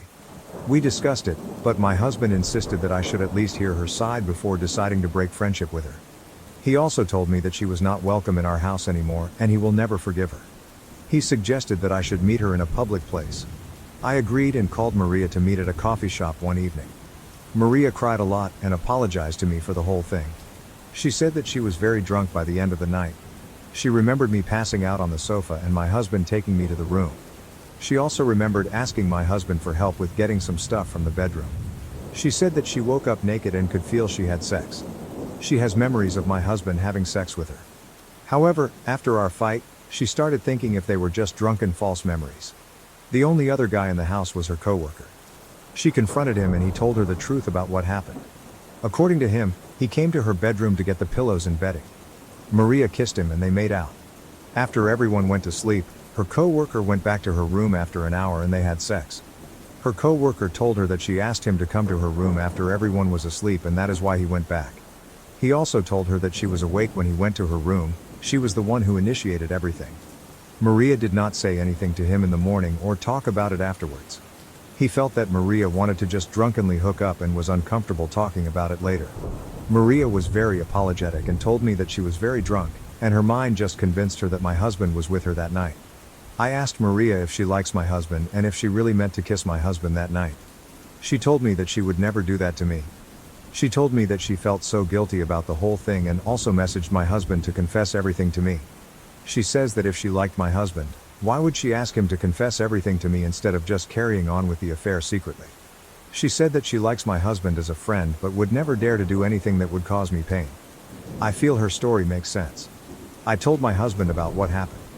He also felt that it made sense that it was the co-worker who went to her room that night, and as he was the same height and build as my husband, she might have constructed the false memories in her mind. He told me that I could be friends with Maria as it was my choice, but he can never forget the hell she put him through for those 2 weeks, which almost cost us our marriage. He said that he forgives Maria but will never forget what she did. Maria called him on the phone to apologize, and he told her he forgives her. However, he also told me that he will never interact with Maria without me being present. Maria started dating that coworker after the incident for a few months, but he cheated on her and now Maria is single again. I was her shoulder to cry on after she broke up with him and I felt that brought us back closer. She is so beautiful but has the worst luck with men. I signed up for therapy myself and am really working on my low self-esteem and anxiety issues. I have also lost a lot of weight in the last 3 months and it has helped my mental health tremendously. I still have a long way to go, but my husband's unconditional love for me does give me confidence that I must be doing something right. I also felt bad commenting about my husband's private parts in the last post. All I can say is he is more than enough for me and I love him a lot and would never change anything about him. The silver lining is I know Maria is a blabbermouth and must have told all my friends about it. My husband is a very handsome man and I was always worried about my friends hitting on him. However, I feel now they will be less keen to flirt with him. Again, I know I am not perfect and I'm working really hard to improve myself. Please do not send offensive DMs to me or tell me that I do not deserve love from my husband. Relevant comments. OP on the conversations Maria told her about between the coworker and herself. OP. Yes. That was weird to me too. She described that she was too drunk to remember anything, but she believed her coworker when he told her that she initiated everything. However, it is her life. She has the worst taste in guys and always dates sleazy men. Commenter. Maria sounds a little toxic, and I think sometimes friendships should just end. It is not anyone's fault, but personally, I would not put my husband in that position. Yes, he said he was okay with it, but he should not have to be okay with you keeping a relationship with someone who falsely accused him. OP. Yes. My husband does not hang out with Maria at the gym or other places anymore. In fact, he has only seen her once in person at my parents' place where Maria was also invited. I also avoided her for a while but felt bad for her after her coworker cheated on her. I punched an autistic kid after he groped me and now everyone hates me. Am I the jerk? That grope was the last straw. I have known Troy since nursery, kindergarten for Americans, or just anyone, and he has always been a baby. It was always his autism that made him who he was. I don't know why, but he always had a crush on me. I rejected him gently multiple times but he never took no for an answer. As we grew older, he got worse. He started commenting on my chest. Asking to touch them. Asking to see them. His friends kept trying to convince me to show him because nobody would be nice enough to give him a chance. And in year 7, 6th grade, he started groping me. I told teachers but they kept saying that his autism doesn't make him know any better. It was only me. He got jealous when I was in the presence of another guy. He would have meltdowns and I got into trouble because I knew how upset he would get. No, I didn't. It was like my only purpose was to be his. I wasn't allowed to be my own person. The groping continued. I kept telling him to stop. He didn't listen. I remember crying on the floor and teachers just kept saying that his autism makes him like this and that I'm being a good person by taking care of him. His groping hurt. I don't know how to explain it. He just grabbed my chest and butt hard. And it hurts. The groping continued for 4 years. I was always his caretaker, his girlfriend, his best friend, his. I couldn't stand it anymore. I couldn't take it anymore. It was hot and I wore a skirt and he proceeded to put his hands up my skirt and groped my butt. I lost it and punched him around the nose. His nose got broken and unfortunately now I am getting put into isolation for 2 months for bullying an autistic kid. He's not a kid though. He's 16 years old. He acts normal around his friends. He treats everyone else with respect. He's not a kid. Now everyone hates me. I have been receiving death threats and people have been saying he should have done worse. Now all I want to do is curl up and die. Maybe I should have been nicer. Maybe I should have been more sympathetic. Maybe I should have just accepted it. I could have been his only chance. For the record, I don't despise autistic people. He is not a representative of them. He is just an awful person. Troy is just a horrible person. Thank you for letting me vent at it. Hi all. I didn't expect so much attention, so thank you for the validation. Giving my context. His parents are prominent people in our community. His dad is a third-generation Army something, IDK, and his mom is known for always holding all of the stuff for kids. Like the summer fairs, etc. She is also part of the school board and friends with the higher-ups if you will, which is why this happened at all. I wasn't technically his caretaker because I didn't have to feed him, clothe him, etc. I just had to be his friend. His dad is also friends with the police station. They go way back, so that's another reason why they didn't do much. Or just took a statement then wrote him off as mentally disabled. And the police here just suck ass here. Police officers have essayed many women before here. They just get let off unfortunately onto a semi-update. Firstly, my parents will look into lawyers. We just couldn't afford one. And I was always too scared to get one. I guess it was because I have been so neglected, that I just thought nobody would believe me. However, my other relatives said that they would chip in and pay for a good lawyer. Meanwhile, my parents took me out of the school and I will stay at my grandma's for a while to recover. My auntie is also going to pay for my therapy. So I will enjoy that much needed therapy. Thank you so much for the kind words. I hope you all miraculously wake up with more money in your bank's accounts than you expected. Edit 2. Hi all, I didn't expect this story to end up on TikTok so quickly. I would like to thank you all again for your words and thank you so much to those who have been reaching out to me. It means a lot. I would also like to point out that this is a throwaway account, and I want to stay anonymous. But thank you all so much again for the kind words and comments. I realize that I was never in the wrong. That I am a person. Thank you. I truly hope you all have the best days ever. You all are amazing. Relevant comments from OOP. Comment 1. Is the kid cognitively challenged? OP, nope, he has mild autism if that makes sense. He's actually quite good around people. Just not me. IG. Comment 2. I would get law enforcement involved. OP, we tried to. They just didn't care because he is mentally challenged. My parents genuinely tried to do something, but when everyone defends him, they believe the majority. I mean, when I usually say this story, people automatically think I hate autistic people. I don't. Because autistic people don't do this. Horrible people do. Autism isn't the label for assault, the label is sexual assaulter. Update. Firstly, I would like to thank you all so much for your kind words and messages. Thank you for your support and validation, your words meant so much to me. Also, I thought I would explain the whole I hope you all miraculously wake up with more money in your bank account comment. I heard someone in TikTok say this and thought it would be a nice thing to say as some people did question it in my messages. But yeah, thank you all again. Before this update starts, I would like to say that this all occurred like 2 weeks ago now. I just reached my breaking point and needed to vent. Hence why the update may be soon to some. This won't be the final update, but an update. I would also like to clear the air with my parents. Now unfortunately, my parents come from a country where this stuff is normal. Not only that, but I am partially to blame as I didn't say anything. Eventually I did tell them and they tried their best to help me. But they didn't know how. Though I do acknowledge their efforts, I am still going to be taking time to heal from them as well. My entire family also had a go at them and expressed their disappointment. The best thing for now is for me to spend some time apart from them. So to begin, I left the school. After my parents had heard that I got into trouble seriously because of Troy again, they basically thought it was time to pull me out. I am due to start my new school in 2 weeks. I have also been trying to settle at my grandma's house as I just needed a fresh start with fresh people. To be honest, I have never felt so free. I have had to deal with that torment for years and years. So now I can enjoy the pleasure of walking home and not seeing him or bumping into him. So I feel great. On to the serious stuff.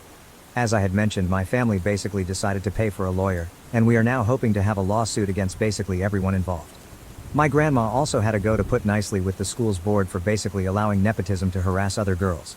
She called all of the teachers a disgrace for endangering not only me but other people, and saying how none of the teachers who allowed this deserved to even step foot into a school.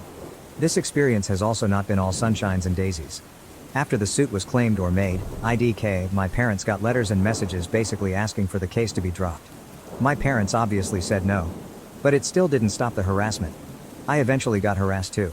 All of the people giving me death threats decided to go into graphic detail on what Troy wanted to do to me. Spoiler, it wasn't great. And Troy's parents showed up on my doorstep demanding to see me and talk to me, and how Troy is ready to apologize. Thankfully by then my uncle and I had been on the way to my grandma's house. However, my parents obviously didn't let them in regardless, and said that if they wanted to communicate it had to be through a lawyer. The harassment didn't stop. And eventually Troy sent me a message on a burner account detailing all of the things he was going to do if got the opportunity to, and that I should be grateful that I managed to walk away with just a groping.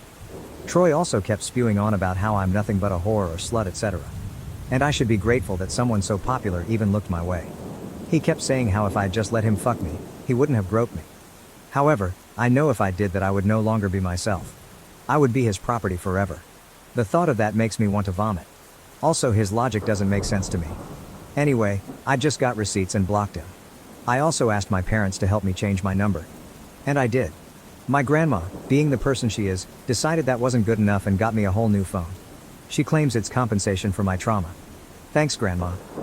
I am starting therapy the day after tomorrow, and I am hoping to start family therapy in August, as, truthfully, I don't know if I'm mad at my parents or should be mad. Like, is it my fault for not saying anything? But that's all the update I can give you for now. The lawsuit will be a whole other process, and hopefully if I remember I can update you all again. Thank you so much for your words. I truly appreciate all of you. I hope this update is clear enough for you, and apologies if you made it this far. Would I be the asshole for telling my boyfriend that him being a Trump supporter gives me the ICK? Hi y'all. New account because I don't really want anybody connecting this with me. I, 20F, started dating my boyfriend, 21M, about 2-ish months ago. We've known each other for approximately 3 years. We weren't initially interested in dating, but it kinda just happened. And things have been really well except for one thing. I found out he's a Trump supporter. Now before you lecture me in the comments about how I shouldn't let politics get in the way of my relationship, please hear me out. It's just been a couple of things that have really rubbed me the wrong way about him for some reason. For context, I am a Hispanic female immigrant, fled from a country where, if I can put it in simplest terms, went to shit, who's had nothing but bad experiences with Trump supporters because almost every single time without fail, they would always say or do something extremely demeaning to myself or my family, talking about how people like us should be deported without even realizing they are referring to us, saying that people like me are a threat to the country, slut-shaming, etc., etc. I consider myself the kind of person who judges a person's character based on what they believe in, and time again, it's been proved to me that these types of people are the type I should stay away from. On the day that Trump got convicted, we started talking about politics, and he told me that he's not really a felon. The courts were unfair, there was bias, and he should have had a fair trial. Not exactly verbatim, but that's pretty much the point he made when I told him that Trump was a felon now. When we were watching The Boys, S4, and that one part where an old man was explaining to Newman that women can reject pregnancies, he agreed with that old man. When I explained to him that that's not how women work, he apologized to me, but I was still absolutely surprised that he didn't even understand such a basic thing about women. He has a sister, so it's not like he grew up without women in his life. We had a conversation about immigration, and he told me that all immigrants should be immediately deported. I told him that myself and my family are immigrants, and if that meant he wanted US to be deported, to which he said, but you guys are legal. I'm talking about the illegal ones. I told him that this type of rhetoric makes me feel unsafe, and the conversation kinda just ended there. When we were having a conversation about the Trump-Epstein relationship, he told me that it was all a conspiracy and that Trump isn't the type of person to do that. I brought up a bunch of examples of Trump being a predator, the pussy grabber stuff, heckling a 10-year-old, the creepy comments about his daughter, the flight logs, making the point that while being guilty by association isn't a thing, the other instances of him being a predator make this seem a lot more plausible. He told me that Trump never did any of that. And in a way, that kinda broke the camel's back for me, because I myself am a victim of sexual assault. And the nasty thought occurred to me that if I ever got assaulted, he probably wouldn't even believe me. That he is standing behind someone I consider a rapist means that he condones Trump's actions, and by extension, the actions of the man who assaulted me. I don't know how he, who grew up with women, and has a girlfriend, who he is fully aware of is Hispanic and an immigrant, has LGBTQ+ friends, and states that he loves people like me and his family, can even stand behind something like that. It makes me wonder if there's a side of him that he hasn't revealed to me yet, because this is a new relationship. And that makes me extremely uncomfortable. I'm asking if I WBTAH for telling him that this gives me the ick, because my own family is telling me that I shouldn't let politics get in the way of my relationship. That Trump wants people to fight each other, and that I shouldn't let Trump win. But I really don't know. Can I get some advice? Relevant comments. Cat Peacematologist, NTA. He may be speaking out of brainwashed ignorance, but even after offering your perspective, he tells you that you're wrong. If you stay with him, you will never stop having to educate this guy, and he doesn't really want to be educated, OP. Yeah, I can agree with that. Every time I invite him to do his own research, he'll always pull up a pro-Trump article and use it as evidence that I'm wrong, or ask me multiple times where I'm getting my resources until I doubt myself. He's been asking me to promise that we wouldn't let our differences in beliefs cause problems in our relationship, and I feel like I'm being babied a bit. It's been really stressing me out. Because aside from that, he's really nice to me. And a lot of my family is excited about meeting him and his family. Breaking up with him after I just announced I was dating him would cause even more problems for me, but the more I think about it, the more I realize that it will probably be for the better. I think I'm okay with carrying through with it. I'll talk to him when I see him later. I'm not really excited about it because we go to the same school. Update. Hey y'all, update here. I didn't really expect my last post to blow up or for people to tell me that this is a justifiable reason for ending a relationship, so thank you for not being judgmental. A lot of people were asking me what country my family came from, so I'll just say it since I don't think that's identifiable information. It's Venezuela. If you don't know what's happening there, then I envy you. Also, shout out to those PPL who thought this was AI generated. I find it kinda sad that this has pretty much become the state of Reddit now. Like, if you think something's AI, just don't engage with it. That's what people who post AI want from you. Don't let them win. Now on to the update. I spent the last couple of days with my dad, who was visiting me, and deleting social media and muting a bunch of politics-related stuff, because I've come to realize that regularly listening to people talk about how people like me ruin the country and how we don't belong here isn't really good for my mental health. And neither is dating someone who openly admits to supporting that group. So I talked to, now ex-BF. I went to his room instead of inviting him to mine, because I knew that if I let him in my room he would just refuse to leave until he convinced me, and I wanted to keep the power of removing myself from the situation at any time. We live in a college dorm. Firstly, I should say that I admitted to him on the day that I made my first post that him supporting a known rapist is hurtful to me, because him tolerating that behavior makes me question if he's tolerant of the POS who assaulted me, and thus, I see him in a different light, and he sent a very long text message just telling me that it hurt his feelings and that he does care about me being SA'd. I didn't really understand though, because he votes for a P***say grabber. It boiled down to, I feel terrible that you see me as the type of person who'd be okay with rape, because I'm not okay with it. I acknowledge that I might have been an AH to say that. So I started that conversation by apologizing to him and then following with me just telling him that I want to end the relationship and going back to being friends. I don't think I meant the friends part though. You can't have your cake and eat it. I can't be your friend if you affiliate yourself with a group of people who regularly shit on me. He tried to convince me to stay by saying that he really loved me and cared about me and respected my opinions. That we shouldn't let politics get in the way of our relationship. I responded that I can't change what he believes and that I value a person's beliefs and the group of people they associate with as a method of how I judge their character. I've already judged him. I don't like what I see, and therefore, I've lost my feelings for him. He told me I was making a generalization.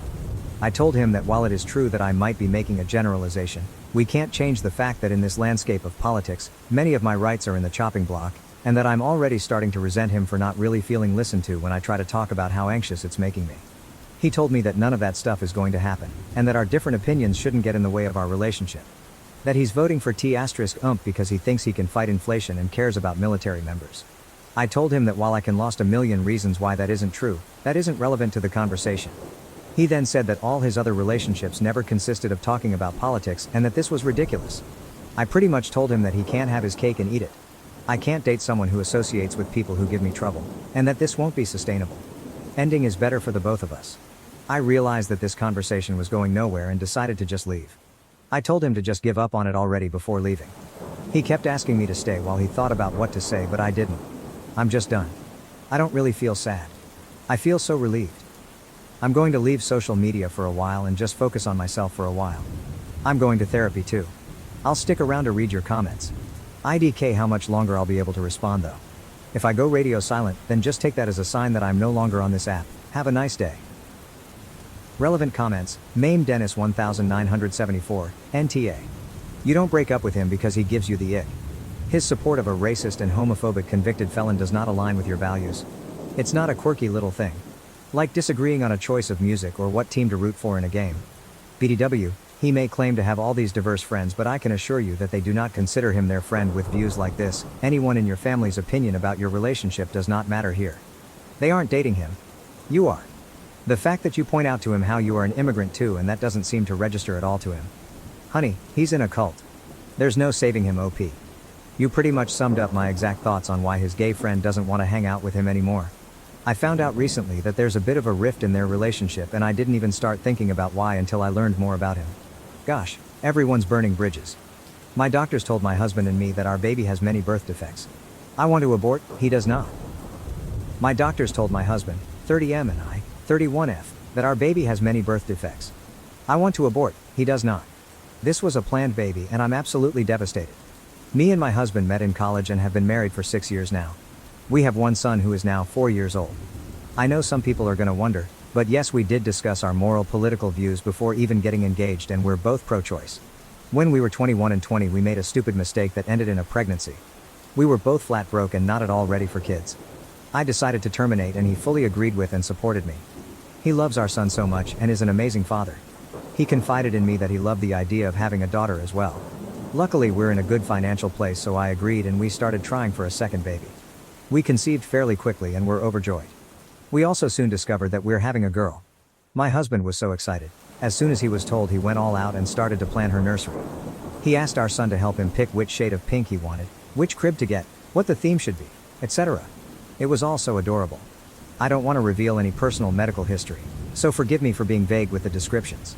At our last doctor's visit a few days ago, we were given the news that our daughter has severe birth defects. They think that she could possibly survive the birth, but any life that she gets to experience will be painful for her. There have been medical cases of babies with the same conditions to survive from early childhood to even the teenage years. These poor children suffer with so much pain and are uncomfortable their entire lives. They are very low functioning and need around-the-clock care, as well as several uncomfortable surgeries to try and give them a better quality of life. We were both heartbroken and cried for hours together in the car. Then we drove home in silence. Neither of us said anything until my husband began to quietly mumble his thoughts. He was going on and on about how we needed to schedule another doctor's appointment so we know what medical equipment we'd need to buy for her, and we should renovate the nursery again so we could care for her more easily. He said that he'd definitely have to talk to his boss so he can take a longer paternity leave. He wants to be by her side in the NICU until we can take her home. He talked about how we'd have to ask his mom to babysit our son more often while she's a newborn. He even said that maybe we could sell one of our cars, move to a smaller house, and take our son out of private school so we'd have more money to pay for our daughter's care. I was silent until he asked me what I thought. I was blunt and said that I think we should terminate the pregnancy. Now I feel bad for saying it that way, but I was still frazzled from the news. This made him very upset. He began to cry and ask why I don't want our daughter, even with disabilities. I mentioned our previous abortion. He said it was different because it was unplanned and we had no way to take care of the child. Now we're in a pretty good place financially, so theoretically we could shoulder the cost of our daughter. I have a bit of personal history with this type of situation. My best friend in high school was at my house all the time because her parents were way too busy with her severely autistic older brother. They did love her, but she was pushed to the side her entire childhood. I told him this story. He said that we'd do better by our son and daughter. My best friend's parents were stupid for having a second kid after they already had a disabled one. He then seemed hopeful for a minute and asked if I was just afraid. He promised that he'd be by my side the whole time and we could do this together. I told him it's not about fear. Our daughter will be in pain constantly if she's born alive. It would be a short and painful life for her. I love this baby so much already, I don't want her to suffer like that. He began to yell that even if she doesn't live long, we could still pour our hearts and souls into making her life as fulfilling as possible. I didn't respond and he stormed inside. It's been a couple days now and he won't even look me in the eyes. He sits in the new nursery for hours. Our son is very confused. I know he's grieving, but I really don't want to go further with this pregnancy. I love him so much, I have no idea what to do now. TLDR, husband and I learned that our planned daughter has many birth defects that would devastate her quality of life. I want to abort in order to save her from an existence full of pain. My husband wants to keep her so we can love her for however long she lives. Relevant comments. My daughter has a 20-year-old autistic bipolar daughter, my granddaughter. There are 3 daughters in total, 1 older and 1 younger. The autistic child cannot self-entertain and will always have the mentality of a 6-year-old child. My daughter's marriage fell apart and the ex-husband wasn't around to take any responsibility. Plus, my daughter was rarely reimbursed for medical and dental out-of-pocket expenses. The oldest daughter, the glass child, was parentified so her mother could work nights. She now has gone no contact with her mother and blocked her everywhere due to her childhood losses. The younger child has lived in the shadow of the autistic sister and has many issues going on. My daughter can't leave the 2 of them at home because the older sister becomes violent. When toddlers, the youngest had to have her hair cut short because her autistic sister would pull her long hair out by the roots and rip her scalp all bloody. It was awful. My daughter is movie star beautiful, but men who have professed their love for her and had wanted to marry her, but not the disabled daughter. My autistic granddaughter cannot self-entertain and is a Velcro person, so is always there. It's been a family tragedy. My daughter is a prisoner in her own home. My ex-husband would not help. I work full-time and had gone to school at night, so I was pretty much depleted. Plus, my autistic granddaughter is hard to keep. I love my granddaughter, but I would not wish her life or my daughter's life on my worst enemy. It hurts me to say this, but it would be a mercy to not bring this severely disabled child into the world. What a cruel thing to bring this unborn child into the world. The husband is out of his mind with grief and cannot see the whole picture. The wife needs to make up her own mind, even with the sad choice to divorce if it comes to it. To the haters out there, unless you have walked in another person's shoes, you cannot understand this catastrophic situation. I would also want to terminate. Can you guys talk to a therapist? Do you have time? OP's reply: we have a bit of time, but if we don't resolve this soon, termination will be impossible. Update: thank you all so much for the advice and kind words. I'm sorry I haven't responded to many chats and comments. I've read through them all. The empathy and compassion shown is truly touching. After I made my original post, my husband and I rushed to get a second opinion. Nothing changed and it was still our original diagnosis. Once I learned that, I scheduled the termination for as soon as physically possible. I didn't tell my husband at first. He kept on raving about how we could give her as much love in her life as we can.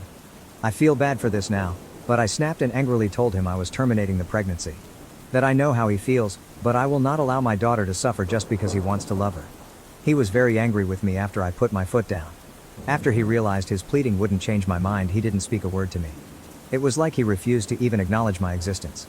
I was terrified that he'd go and leave me all alone with the scraps of our family. I tried to explain it to my son, but I think he still doesn't understand.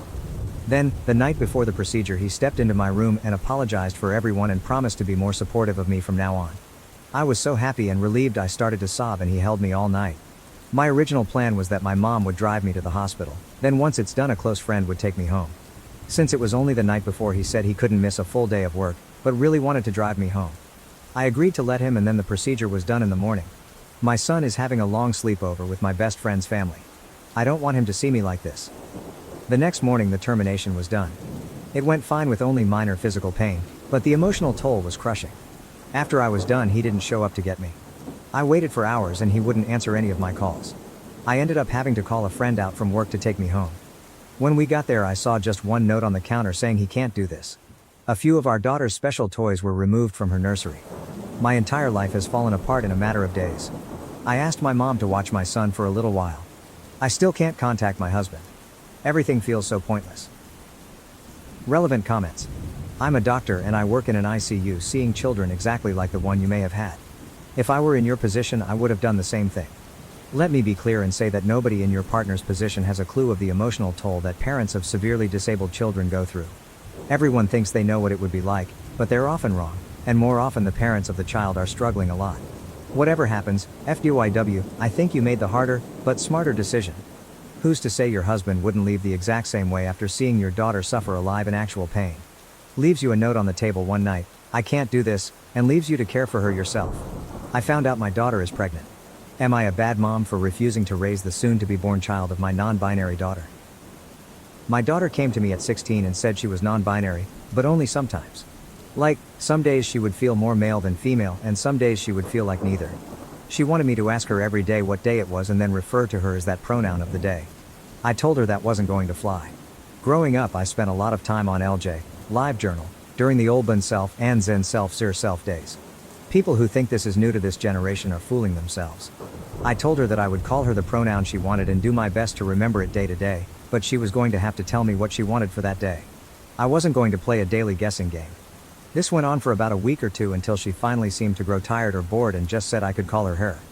Though she still identifies as non-binary. Fine. At least when it was going on she wanted she, he, or they. I'm sorry, but I couldn't have done fox self/fox them with a straight face. So that's the pronoun story, and looking back where I think things started to go off the handle. Here's my real question. My daughter is now 18, pregnant, and seems to have lost her goddamn mind. Or I'm an asshole. You choose. This year has been a struggle. She wanted to take a break year before she goes to community college, but can't keep a job. Apparently, retail situations are too phobic against her non-binary state. My child looks/acts/dresses exactly as a young adult female BTW. When I ask how people are being phobic against her, she gets as prickly as a cactus, so I really don't know the details. She's been through 4 or 5 jobs this year, quit all of them. She won't consider call centers that aren't face-to-face because she doesn't like to talk on phones, and is apparently looking for a remote job without any luck. She's been unemployed since Thanksgiving. She quit her last job on Black Friday, in fact, and I was on the verge of laying down the law, telling her she either needs to go to school this upcoming semester full-time or get a full-time job or move out with her friends. But now she's come to me and she's 5 months pregnant. She's very angry at me, says it's my fault because I didn't put her on puberty-blocking hormones when she came to me 2 years ago. She believes I'm in fact trying to feminize her by getting her birth control. The pill. She's been throwing her prescription away. This is where I might be the asshole. I called her a little idiot. We don't use that sort of language in my house, and I never call people names, especially my own child, but at that moment I could just see red. The hormone thing is a non-issue IMO because this is the first time I ever heard of her wanting hormones. What was I supposed to do? Go back in time? As for birth control, it's also the first time I'm hearing anything about this. There are non-pill options that don't have estrogen. If that was her want, all she had to do was ask and I would have driven her to the doctor myself. Or she could have taken the car she has and done it. She has her own medical card even. Though to be fair, I don't know how she would have managed the copay without a job. I know for a fact her old high school gave out free condoms like candy because her friends were always giggling over flavored sample packs, and even blew a few of them up like balloons and left them around the house one time. She had all the birth control she could ever want and used none of it. It gets worse.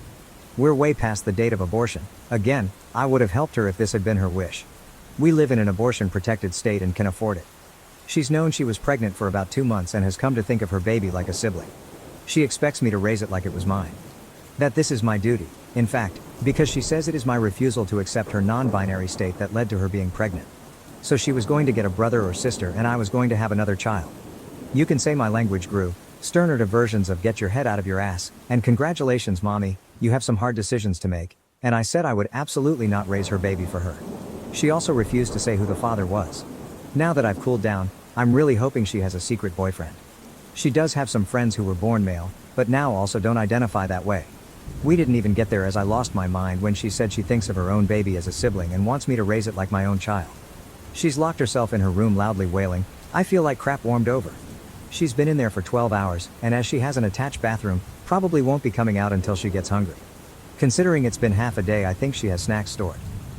I also don't know where to go from here.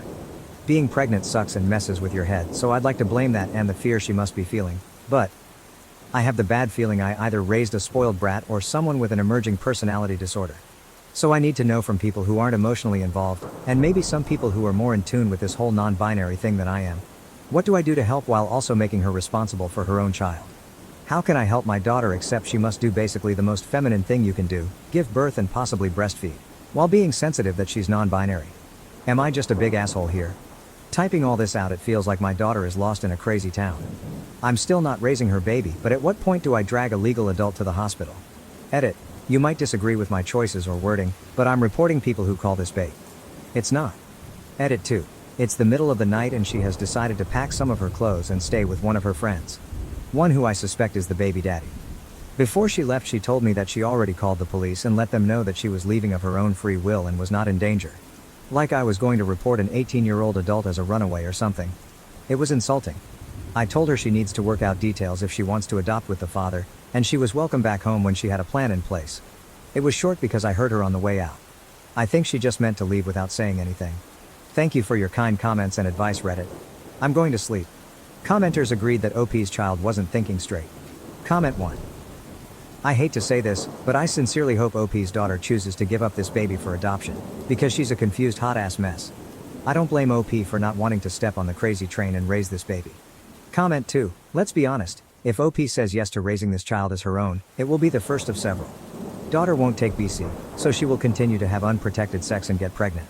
She decided a couple years ago that she's NB, expected her mother to understand that and know everything about it, and is now rewriting history to blame her mom for her now being pregnant. My head is swimming, and she's not my daughter. There will be more babies. Comment 3. You are so NTA. I feel sympathy for your kid because they sound like they are so confused, maybe have body dysphoria and are now facing a life-altering situation with no way out. They must feel so trapped. So they turn on you. It's easier for them to yell at and blame you instead of accepting responsibility. They are looking for a way out. We all keep changing and growing, and your kid is so young they seem to not know who they are yet, and now they have to face looking after a baby when they know deep down they can't even really take care of themselves. But my God, the thing they did that was really stupid was chucking BC away. That is actually wild. Your kid needs to learn the difference between gender-enforced stereotypes and actual biology. With biology, it unfortunately doesn't matter what gender you are, the biology doesn't care, it still works the same. They need to learn that and differentiate. Like I said, NTAOP, what a shit situation. I hope it gets better. I really do. Comment 4. NTA. Your child is in fact a little idiot, with behavior that would be an absolute nightmare had you not been their parent. Also, birth control isn't a form of feminization, it's a form of responsibility when you're born in a body with a uterus and want to have sex that can result in pregnancy. OP's response, I wish I had those words when she hit me with that one. I sort of sputtered for a few minutes. Comment 5. Oh man, this is a can of worms within itself. I wish I had better advice, but just... I feel for you in the position you're stuck in.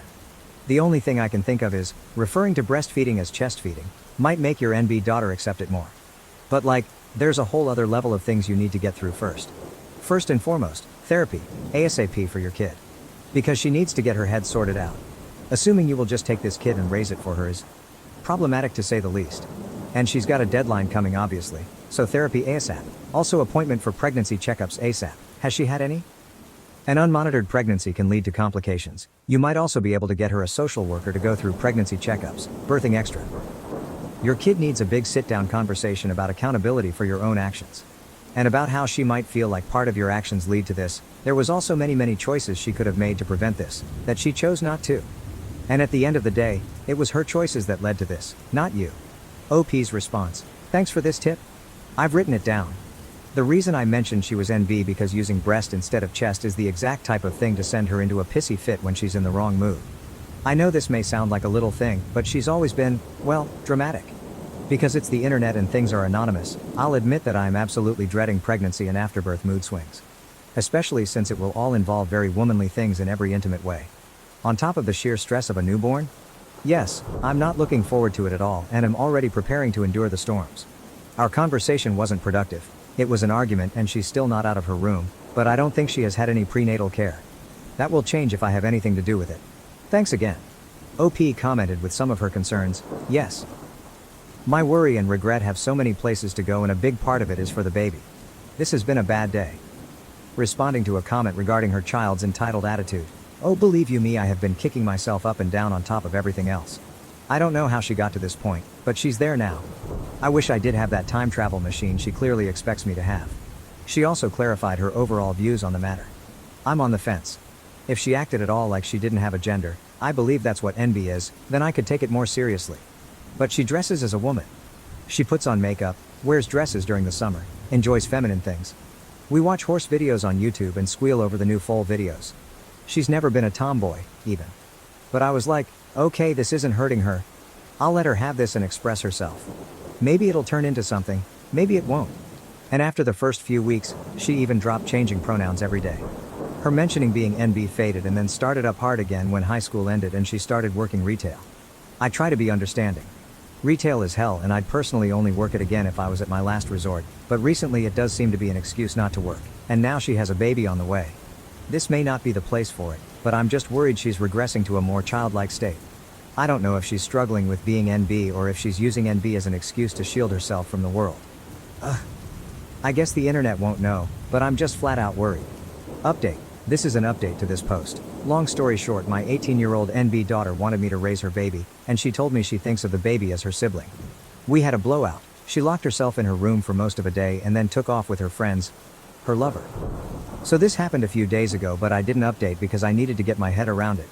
It still doesn't make sense. Daughter finally unblocked me. She and the person who got her pregnant wanted to talk to me at a public place. We chose IHOP. Although I suspected I knew who her lover was, I was disappointed to find out because they have been a part of my daughter's friend group since high school and was the only one I ever had a problem with and kicked out of my house. They are trans now, but 2 years ago the friend group was watching a movie in the living room, and every time I'd pass by, he was a he then, would lock eyes with me and make really obnoxious, loud orgasm sounds like that scene in Harry Met Sally. I told him to knock it off and grew sterner when he did it again. Then when I was in the kitchen, he somehow snuck up behind me and was miming jack-off movements with his hand. I turned around and caught him at it. He was still fully clothed, but it was startling and freaky. I kicked him out. So now I'll just call them sperm donor because that's what they are.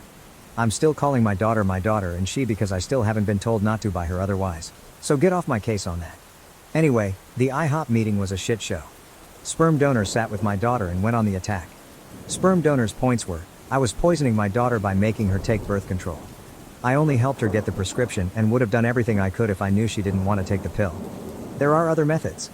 It will take years to fix my daughter after all I did. Not giving her hormones even though I had no idea that was what she wanted. She dropped out, even wanting to change her pronouns after a few weeks. Abortion is a sin and I'm a monster for suggesting it. It's past the date anyway. I am further abusing her by not taking care of the baby while she fixes herself. I guess they meant it as a temp situation, which was also new to me. So apparently, even though I'm an abusive monster, a bad mother and so on, I'm even worse for not taking in their baby. At least no one suggested that I raise it like my daughter's sister anymore. That might have been my daughter's thought on it. Sperm donor did most of the talking while my daughter just sat and glared at me, nodding along. It was kind of a whirlwind. Sperm donor pounded the table a few times, and even the waiter knew not to bother us after drinks, lol. I'm surprised we weren't asked to leave. There was a lot said, mostly by the sperm donor who really seemed to be steering the ship. I asked why the sperm donor couldn't take care of the baby and the sperm donor said their parents were even worse than me. I guess my daughter and sperm donor taking care of the child they created is out of the question. I told them that I would not be raising their baby for them and that adoption is the best bet. They said that if I don't agree to raise it, they'll make sure I'll never see the baby ever. I won't raise their child for them. So that's that, I guess. I feel so many flavors of worried and angry and then worried all over again. I've been around the block and it's never a great sign when the person you're with makes an enemy of your family. That's what sperm donor has done by painting me as an abuser and failed mother who also won't take in their baby. Sounds like sperm donors have cut themselves off from their own family too. So I'm worried my daughter is in a very controlling relationship with someone who convinced her to stop birth control because they think hormones are too feminizing somehow and that she needs to be fixed. But they still want me to raise their baby. I'm angry that my daughter can just hear this crap and nod along like, yeah, that makes total sense. She is not stupid. I think she's love blinded. I'm sad and worried for the baby. A couple commenters suggested I wanted nothing to do with the baby because I wouldn't agree to raise it as my own. No, in a perfect world, I would want a normal grandmotherly relationship. Or at least know that the child is safe and has been adopted into a loving family. I don't care what my daughter does with her gender, or her body as long as she doesn't hurt herself. I want her to be in a happy relationship with someone who values her for who she is. Sperm donor kept using the word fix, which I see as another terrible sign. It's bad all around. My house is empty. It feels like my adult daughter has run off to join up with some weird church cult thing who tells her that up is down. That not using birth control and not getting an abortion and then expecting others to take care of the child is all a-okay. Oh, and that she's a problem and needs to be fixed.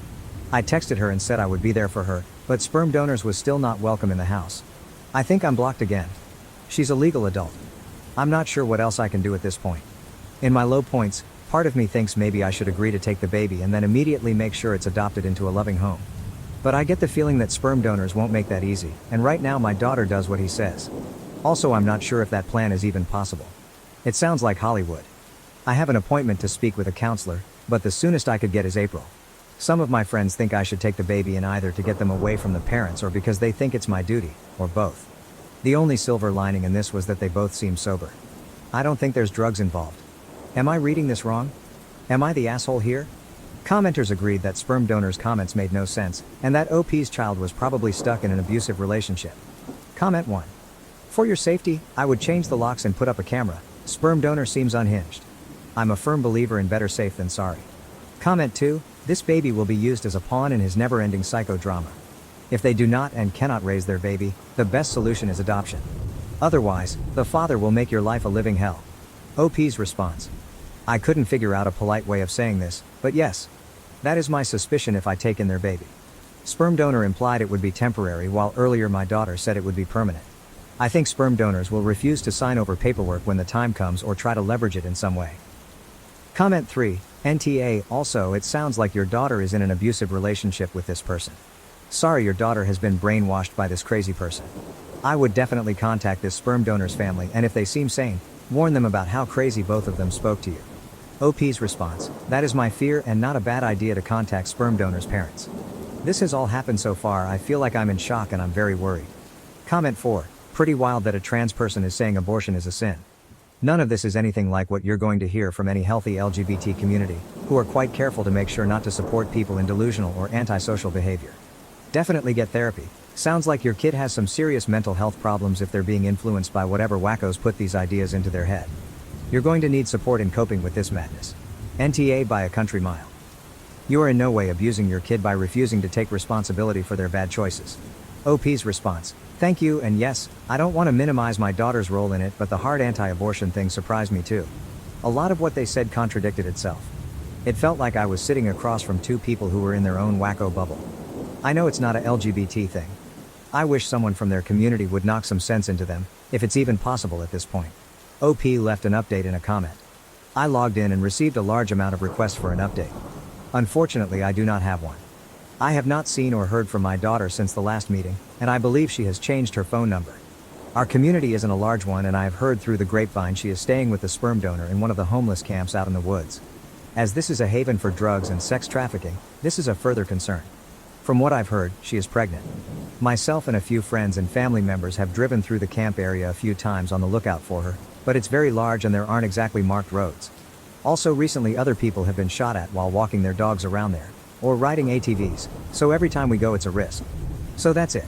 I'm stuck hoping she's safe and under some kind of shelter. There are a lot of plywood houses and broken down RVs out there, and waiting to hear news when she has the baby. Yes, CPS and the local police are aware of my concerns. I'm worried the child will be born addicted to drugs because I don't know anyone who doesn't live out there who isn't a meth head. Thanks for your concern all. I'm unsure what I'll do when the baby is born. I might have to take in the baby after all just to make sure it doesn't live in that camp, and it may make me an asshole, but I am not looking forward to the hard work and drama that will come with it. New update. I posted another update in the comments a while back. It's on my account. Basically my pregnant daughter shut me out of her life completely, and rumor had it she was living in a homeless camp with her weirdo lover out in the woods. It's a huge place and my friends and I searched a few times but weren't able to find her. It's also dangerous because there aren't laws out there and the homeless shoot at ATV riders and hikers and send dogs after people who come too close to what they consider their territory. To be clear, I don't think my daughter was part of that group. The camp is huge and full of meth addicts, sex traffickers, and drug labs. Anyway, the full story is in my account if you care. I did contact sperm donor's parents and they have all but disowned him after very much the same disturbing behavior I outlined earlier, only geared toward their younger siblings. So that sucks. Back to the new news. All this shook out a couple weeks ago, but I hesitated to post because of my own emotions and the fact I know Reddit will be all over my ass for the deep anger, shame, and disappointment I have for my daughter. I came home from grocery shopping to find a strange pregnant woman at my door. That woman used to be my daughter, but had changed so much she was like a stranger. She chatters constantly so you can't get a word in. She has several small face tattoos and, forgive me for saying this, looks like she has aged 20 years. She had been living rough. She was angry I locked her out. I changed the locks after she left, and basically expected to move back into her old room with no problem, like it was just another day from back in the winter when she lived here. Of course I wasn't going to turn her away, so I guess in a way she was right. She was living in the homeless camp with the sperm donor, and I insisted she take a shower because it looked like she hadn't since leaving. She also stank bad. She had no shame about blocking my number or what she put me through by disappearing. All she wanted to talk about was the grand fate that she and sperm donor are building. That they're building a community of new people, and she went on and on and on without mentioning the baby once. I don't know how anyone can stand them, but sperm donor has multiple partners and my daughter is one of them and is perfectly happy being his broodmare. The broodmare is my verbiage. Hers is much more Royal. Frankly, based on what she overshared, sperm donor seems like a complete sex fiend. Finally I broke in and asked, and she said she had been to the doctor regularly. That was a lie, found out later, and all is well with the baby. At this point I knew she had to be on drugs. If she was awake, she was talking, and none of what she said had an end or a point. Also, a lot was from Crazy Town. What I got from her was that, again, she and several other ladies, and men, somehow, were to carry the next generation of new people. Yes, the men. Yes, biological men. Sperm donor was sort of the middle of the wheel with the spokes, was how she described it. I've met him before and I'm surprised he was able to get one girlfriend, much less whatever grouping is going on now. Anyway, sometimes she said she wanted to keep the baby, though she wouldn't tell me a plan to take care of and house it. I think she expected to stay with me, and sometimes she wanted to adopt it out, but not for the good of the baby but to spread the new people. This part is going to upset the internet, but the new people are apparently without gender expectations, and that was why she didn't know the baby's gender yet.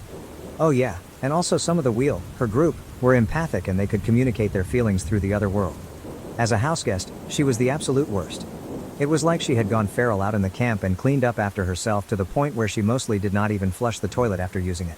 She ate everything, which was to be expected, but never cleaned up after herself and kept asking is too mild of a word, she demanded, for me to take her out to restaurants. I did it a couple of times because I missed her and was trying to make a connection, but then once afterward took her to the store to get baby supplies, and she was weirdly detached. Sort of picked up the first thing she saw on the shelf, and all the while it was yak about her true family of new people and their grand fate. Anyway, I finally told her that she expected the baby in mid-July, which put her outside the time frame she originally gave me. I had it on my calendar. I was obsessed with the possible due date because I didn't know if she would find a baby on my doorstep or what. And yes, she was under the care of a doctor. Both lies. Getting her to focus on one subject was impossible. She would only stop talking long enough to take a breath and only listen long enough to you to stop for your own before she'd launch into a new thing, usually around sperm donor, who she loved but was nowhere in sight and was chilling back at the camp with the rest of his breeding stock, or whatever. Basically, I was waiting for her to come down off whatever high she was on, when she went into full-blown labor. It was a complete shit show. She was having pains but her water hadn't broken yet. At the hospital it came out that she had not been to the doctor once for the baby. There are programs in our state that cover pregnancies, so that put her at high risk, so she was admitted immediately. That's when the switch flipped and she became hateful towards nurses and doctors. She said the worst things and they were absolute saints in return. She also had delusions of grandeur and told them she was their queen and accused them of trying to punish her. It was so wild, I can't even describe the monster she became. So hateful. Racist, vicious, and the worst things you can say to people, she said them. She wasn't in hard labor yet, so it wasn't entirely the pain. I pulled one nurse aside and told her where she had been living and that I suspected drugs, though I hadn't caught her using yet. They were so professional and gave her painkillers that helped her mood. Not gonna lie, they doped her up because she was acting wild. Imagine my surprise when her blood work came out clean. I wasn't there for the birth because she didn't want me in the room with her, and heaven help me, I was a little relieved because I was ashamed of her behavior. But I did talk to a social worker on staff to let them know everything I did. The lady was very nice but couldn't speculate officially on my daughter's mental state. I said she had to be bipolar or manic or something because her behavior was not normal, but she asked if she had threatened to kill herself or harm the baby, and she hadn't. They can't step in until there's a threat. Miraculously, the child was born at a good weight and healthy, and not addicted. I don't want to give too much info on them because the internet is forever and one day they may search for their own past. My daughter lucked out big time and had a normal delivery as things went. She didn't give sperm donor's name out as the father, though I did to the social worker. They can't put the birth certificate on my word. She got up and left her baby that evening without officially checking out. Without saying goodbye to me or her newborn. Because the hospital is a safe surrender point, she won't be charged for abandonment. CPS asked if I wanted to take the child, and though it tore me up, I said no. There are a lot of reasons for why. A big one is I don't want to be held hostage to my daughter's whims, and especially sperm donor. I don't want to be on the hook for more children who are likely to come. Also, look at my daughter. I did my best and she still turned out this way. Maybe I shouldn't try again. I know getting a new family is almost the best thing that could have happened for the baby, even with problems with the foster system. It has to be better than the camp. But I feel like dog shit about it even now. I also suspect they'll have a sibling soon as my daughter can arrange it. I know my daughter is not well. I know she's in a cult and probably in danger, and also probably an abuser herself, based on the stories she casually dropped about other members. She is also a selfish liar, and it is luck or the grace of God or what have you that her baby was born healthy. She is rolling the dice on her life and the life of her future children. She's sick and under a sex fiend's control and now thinks she has magic thought powers, but she has some responsibility in this too. All the rest of the transgender stuff with her lover, and if she is NB or not from the past doesn't matter. She's an adult and is making some bad choices. It's hard for me to type out, but the way she treated the hospital staff was so cruel. Seriously, I had to use a thesaurus to describe it because I can't even fully describe how bad it was. It showed me that whatever else, she thinks other people are below her. It's more than the mania. I'm just there to serve her, whenever she sees fit. She knew she would be giving birth soon, so she came home and expected me to take care of her. I did, of course, because she was 9 months pregnant. And the second she didn't have any more need for me, or the baby she had just given birth to, it was easy to take off again. I listened to her for days and she expressed no feelings of hope for the baby other than a vehicle to spread their movement.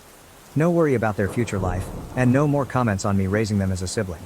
She made the choice to leave and go back to sperm donor's harem or wheel or whatever. Sick or not, I'm ashamed to have raised someone with these kinds of values. Mentally ill people aren't bad people, but she has gone beyond merely bad choices.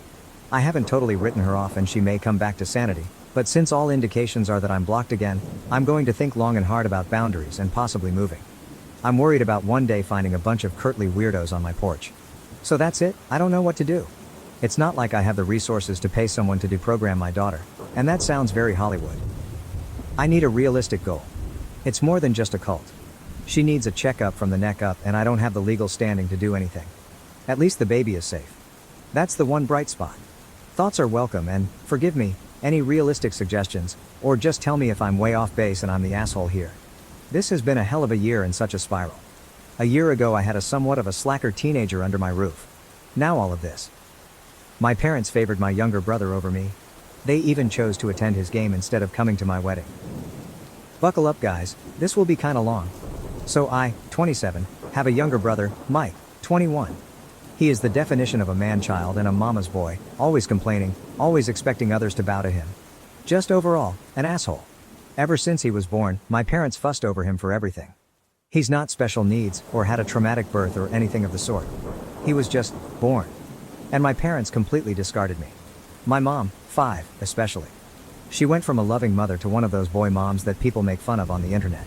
My father, 50, still showed me love and support, but he's always been too much of a coward to stand up to my mother and let me win at least once.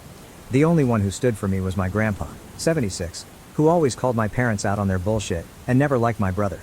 I remind him of his late wife, my grandma, and we have a very special bond, but he lives on the other side of the country and I could never see him often. Mike knows our mom prefers him, and loves to shove it in my face. Because of this and his behavior, we've always been at odds. He's spoiled, a brat and an awful human. I can't remember how many times I ended up in trouble for things I did better than him or for things he framed me with. His only talent is his football skills. He won a scholarship to a nice college out of state. My parents didn't spend a dime on my education because apparently my fund had been used to cover expenses after a fire, just for me to discover years later that money was given to Mike to buy a car and a house. It's at a public university that I met Lucas. He was the first person I was really drawn to there. Of course I met new people who are now my dearest friends, and thanks to them and Lucas, who was my best friend for years before we got together, I managed to move out of my parents' house. Now both Lucas and I are well known in our fields and have very good salaries. Now, to the main issue. Lucas proposed to me a year ago. We're very private people, so we didn't post it on social media or anything, and when I told my parents they dismissed it with a "that's nice." I'm starting to think they downright didn't listen to me at all. We decided that we wanted a nice but simple ceremony and reception with our friends and relatives. Lucas convinced me to invite my parents and brother, but they never responded to the invite. And whenever I went to visit and began to talk about my wedding, without mentioning it was a wedding, my mom would always speak over me and about my brother's accomplishments and wild adventures. At one point I got fed up with it and interrupted my mom to tell her that there was an event I was planning to organize, whose date was unmovable. She told me that they couldn't attend, because my brother was playing the last game of the season that very same day, and wanted them to be there. Of course, this favoritism didn't surprise me. They missed my ballets, shows and both my high school and university graduation for things about him. At this point, I wanted to be petty. I told both my parents that it wasn't a problem to miss this event, purposely omitted the fact that this event was my wedding, and didn't insist further. Flash forward to a few weeks ago, I got married. It was perfect. My family, Lucas's family and our friends were all there and we had a blast. My grandpa was happy to give me away, and it was just perfect. My relatives asked me multiple times why my parents weren't there with us. I was honest and simply said they had my brother's game to attend, and couldn't come. They gave me a few looks, and my grandpa was visibly angry for a while, but otherwise nothing strange happened. After the reception, Lucas and I left for our honeymoon, and were phone-free for the whole duration of the trip. But once we got back, We discovered that a shitstorm was welcoming us home. I turned my phone on and was unable to even unlock it before a storm of notifications popped up.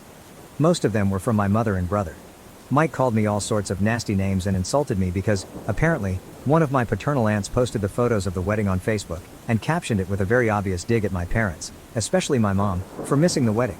The post apparently went viral in my parents' community, and they've been publicly shamed for their mistreatment of me. It also turns out that my grandpa personally visited my parents to go on a tirade to shame my father, his son, to the point of tears. And this seemed to be my father's breaking point, because he was so distraught for missing his only daughter's wedding and for his father's disapproval, that he finally rebelled against my mom and is threatening divorce unless she makes it up to me. I think that's the reason why my mom has been spamming my phone with messages, at first insulting and threatening and then downright pitiful, full of begging and pity parties. Now I'm at home with my husband, deciding how to approach the situation. Most of my relatives, even those I didn't invite to the wedding, reached out to apologize for what I went through and to claim they had no idea this was happening at home. Can't blame any of my relatives. They all live with my grandpa on the other side of the country or in another state. But my mom's sisters and friends are belittling me for not telling my mom about the wedding, because now she's inconsolable at the thought of having missed my wedding. Personally, I think she just claims that to save face, but I'm not sure. The latest messages from my father and mother seem extremely saddened and hurt for missing my wedding. Now my family is divided on 3 fronts. The majority who are sticking by my side, my maternal aunts shaming me for hurting my mom's feelings, and my maternal grandparents who are adamant that I forgive my mom in light of her atonement. My best friends are telling me not to listen to them. TLDR, since some of you guys want the juice without reading the post. My parents have preferred my younger brother over me my entire life, and prioritized his events over mine. I got engaged and told everyone, but was dismissed. I sent a wedding invitation to my parents and double-checked, but they didn't respond. When I told them the date, they told me my brother had a game they had to attend. I didn't repeat that it was my wedding during the exchange and told them that they weren't missing anything. I had my wedding and now my parents are receiving backlash from my relatives and community after my aunt posted a dig at my mother. Edit. Thank you so much for the feedback and love. It's overwhelming. I'm going to address the popular questions here. I did inform my parents about my wedding. I sent traditional on-paper invites to all my guests and was notified that all invites had reached their addressees. I did not receive any answer from my parents and Mike, a few very distant relatives, and some people on Lucas's side. I did reach out to all of them through a message to double check, and those who hadn't replied told me they couldn't come. I asked my parents and brother via text, but they didn't respond. I was left to read. Knowing them and given all the things I had to plan, I didn't bother insisting. I didn't repeat the date of my wedding because I had already been told there was my brother's game. Plus, every time I insisted on highlighting my celebrations to get an answer, I was always told that it wasn't that important and to not be pissy and a bother. Because some things were simply more important than me. At this point I think it's fair for me to not insist anymore. It's not worth the effort. I didn't keep my wedding a secret. I avoided telling my parents that it was my wedding to see if they would be interested in the slightest, but surprise surprise, they weren't. Despite this, I did openly talk about my wedding with my aunts and uncles. My mother was in the room with us a few times when I discussed venues or dress shops with my aunt, the FB post one. But sometimes mom was on the phone, and other times she was just chatting with other people. She never paid attention. When I talked about it during reunions, she smiled and said, "That's great, dear," and then would change the subject. Radio silence on Dad and Mike. I kept in contact with them because, well, all the times I tried to go NC in the past years I've been harassed. I tried after my HS, bachelor's and master's graduations, to which they never bothered to show up for reasons involving my brother. Every time I was shamed for daring to turn my back on family by my parents, my brother, my maternal aunts and my maternal grandparents. I think the turning point here is that all those times, Lucas wasn't by my side. We started dating a little after my last attempt at going NC, and now that I have him here, I feel more confident in my stance. But before that, I want this confidence. As I already stated, all my paternal side lives on the other side of the country and wasn't aware of how they treated me. I did try to expose my parents once, at 14. My aunts, uncles and grandpa reprimanded them, they faked being sorry, and then once home I got the beating and gaslighting of my life for lying. After that, Elle kept in contact regularly with my paternal side, but omitting my parents' abuse out of fear, which still haunts me to this day. Only grandpa knew, but he was always threatened to be alienated from me if he tried anything. My parents and I are not from the same city. I live in a city an hour drive from my parents' small town, and they don't know my new address because once, my brother tried to break into my apartment to steal some cash and my mother backed him up, claiming that siblings share their goods. Now I moved, and I'll be sure not to tell them where I live. My parents didn't buy my brother a car and a house before he even started high school. They bought him a car for his 16th birthday, and a house near his college when he began freshman year. They didn't spend the money from my fund right away, they just lied to me to use it later for my brother, keeping it stored for later in the meantime. Relevant comments. Commenter. Do you think it would have been different if they knew it was a wedding and not just an event? OP. Well, I am pretty certain my parents would have been a handful at my wedding anyway. They ruined a cousin's wedding by making it all about how my brother had just given his first university exam, and he got drunk and trashed part of the cake. So, I'm wondering what made me want to add them to the guest list in the first place, but then again in my family going NC or even LC is considered shameful. The cousin whose wedding Mike trashed cut my family off, and they've been dragged for turning their back on family over a minor accident. OP on her father missing her wedding and why it was a big deal for him. OP. Giving daughters away is a big deal on my father's side of the family.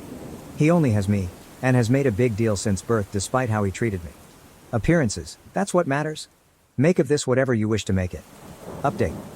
First of all, I want to thank all those who were interested in my story, and those who wished me and my husband a happy life. I am beyond grateful for your reassuring messages, and your love and feedback. The response was overwhelming and beyond what I ever thought it could be. I love you all so much. To those who believed my story was fake, I want to say that I'm happy your family life is better than mine, to the point of thinking of my reality as a fantasy, but I'd appreciate it if you stopped harassing me in DM, claiming that I'm writing a fake story for attention. If I've missed a few details in the OG post, it's because I was overwhelmed and crying my eyes out because of my family's harassment. You are not forced to read my story, or think it's true, but I think keeping the smallest amount of decency would be nice. Oh, and before diving in the update, let me clarify a few things.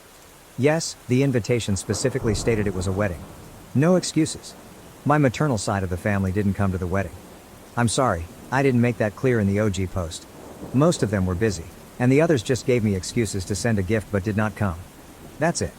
Don't ask me why they didn't discuss my wedding with my mom, it's not like I live in their brain. My mother's atonement is the fact that she apologized via text. Now onto the update, things have been a little crazy this past week. I got off of Reddit for a couple of days, to gather my thoughts. Then I had a lengthy conversation with Lucas about how to proceed. He's been my rock, and I don't think I could ever love him more than I already do. My parents were always a taboo topic, but he hit me with a brutal reality check that I absolutely needed. We reached the conclusion that the fact I kept in contact all this time, stuck around and couldn't go NC, isn't healthy. I've realized that, the reason I never fully went NC, was that deep down I just wanted their approval, even now, for once. Pathetic, I know. But it's like a drug, being with my parents. They can be loving, funny, caring and warm, until they're not. The little love they give makes you crave for more, and you want their approval so badly you destroy yourself. But that's enough. I promised myself that things are going to change. I've thought about it and decided to start therapy, and to go NC with all those who made an issue about this situation, for good this time. After the days dedicated to reflecting on how I feel, I ended up messaging my father to tell him that, if he wanted to talk, I would meet him, Mom and Mike in a neutral location the following day. He immediately replied and agreed, and we met at the park. My father's sisters and brother accompanied us for damage control. My father looked distraught and as if he had been crying for a while. My mom looked the same, but I think it was more out of anger and embarrassment. My brother looked annoyed. I told the three of them about how their behavior and preference in regards of my brother always hurt me, and that their abusive behavior made me realize that I didn't want contact with any of them again after that meeting. My mother tried to cut me off multiple times, but my aunt, the one who posted on FB, shut her up every single time. When I asked them why they would treat me this way, they didn't know what to say. My father kept crying and apologizing without giving me an answer, and my uncle reprimanded him for it. My mother seemed as if she was asking herself that for the first time, but well, in the end she just said that she simply disliked me. Plain and simple. And my brother? He just liked the attention and made me miserable as some kind of sport. I went on with my questions. When I asked why they never responded to my invite, they claimed to have never received one. I showed them the texts, but they denied receiving them. And well, it turns out that they hadn't in fact received my wedding invitation. When it arrived at their house, they weren't there. The only one in the house was my brother, who had come visiting for the weekend. He saw the invite and, as many of you guessed, ripped it up and trashed it. And then, when I texted my parents, he deleted the messages. Wasn't hard to do. According to him, they kept my chat archived and didn't get the notification. So my parents never actually got a formal invitation. I was just distraught.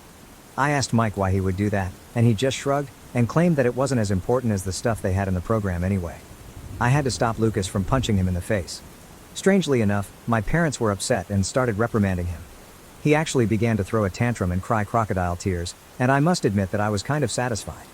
But then my mom claimed that all was resolved, there was no need to fuss over a misunderstanding, and it was time for me to clear their name. That set me off, and I interrupted her, telling her that they weren't forgiven at all, that just because Mike trashed the invite, it didn't mean it automatically canceled all their neglect out. Plus, all that time it was still very obvious that I was having a wedding, and they should have asked about it. You want to know my mother's response? She said something along the lines of, "I did hear you talking about a wedding of yours, but I just thought you were being delusional and seeking my attention with exaggerated scenarios." She was convinced Lucas didn't actually like me, nor would ever marry me. When I tell you I was about to trash her face, do you believe me? Another thing came up. It turns out that my brother didn't have a football game to go to at all. My parents used the fact that my husband, friends and I know little to nothing about football, we prefer soccer, and the fact I stopped asking about it when Mike would mock me during his time in high school, to make up a story to avoid my event. At the time I wrote the OG post, I couldn't confirm or deny the presence of a game because my brother has private social media and Lucas and I are blocked, and I foolishly trusted my parents' word. But no. You want to know where they went with that man-child?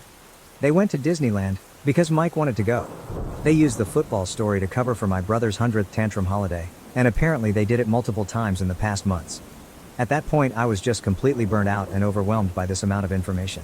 The fact that I had been fooled this badly, that I was so gullible, genuinely made my blood boil, and I snapped.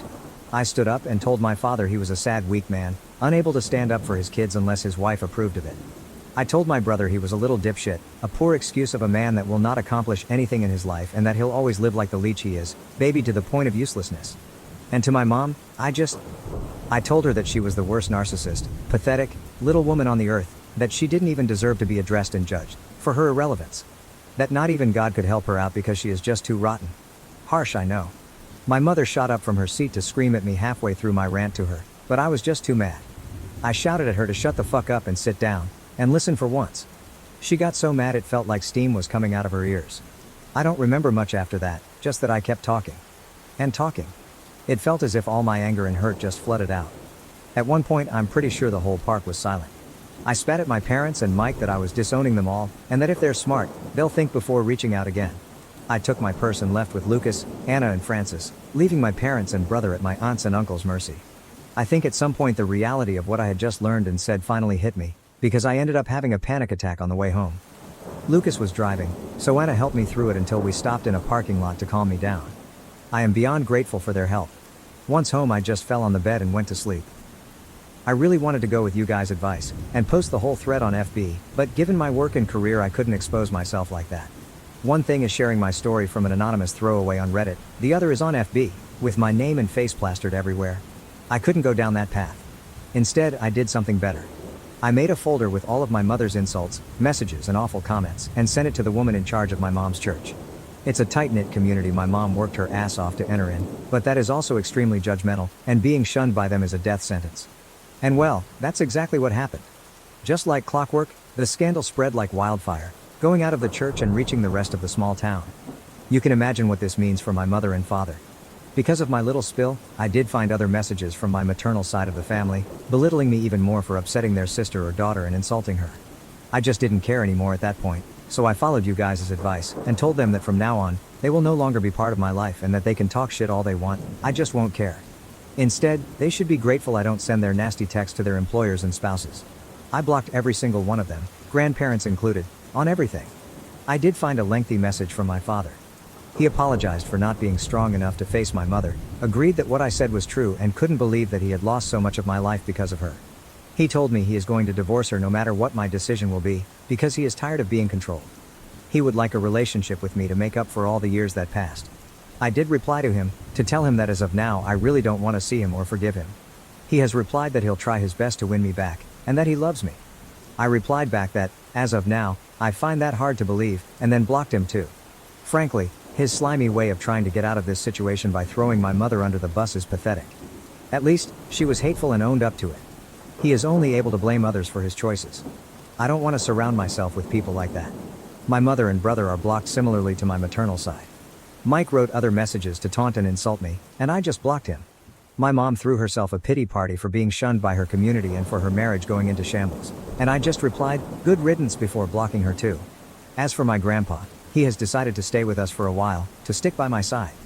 He really is the best, and has read some of your comments. He isn't going to admit that he's flattered by them. Since then a few days have passed, and all has been quiet. Lucas is spoiling me rotten, and I'm starting therapy soon. I know this isn't the drama-filled, revengeful update you hoped for, but well, this is it. I'll let you know if anything changes or evolves. Thank you so much for the love and support you showed me. I think I'm going to log out now. As for now, goodbye. I've decided to start therapy. I confronted my parents and brother about their behavior and ended up disowning them. I sent my mother's nasty messages to the leader of her church, and now she and her husband are shunned by their community. Relevant comments. Commenter. Maybe once your father is actually divorced and gone NC with her and your brother, there's a basis for some rekindling of your relationship. But wow. OP, perhaps, but as of now I don't want to think about it. He's been a supportive dad, but he's never once defended me in his life. His love was unconditional until my mother decided it was in fact conditional. And sometimes, it really felt like his love was just something on and off. I don't want to stick around to see when the magic spell will wear off.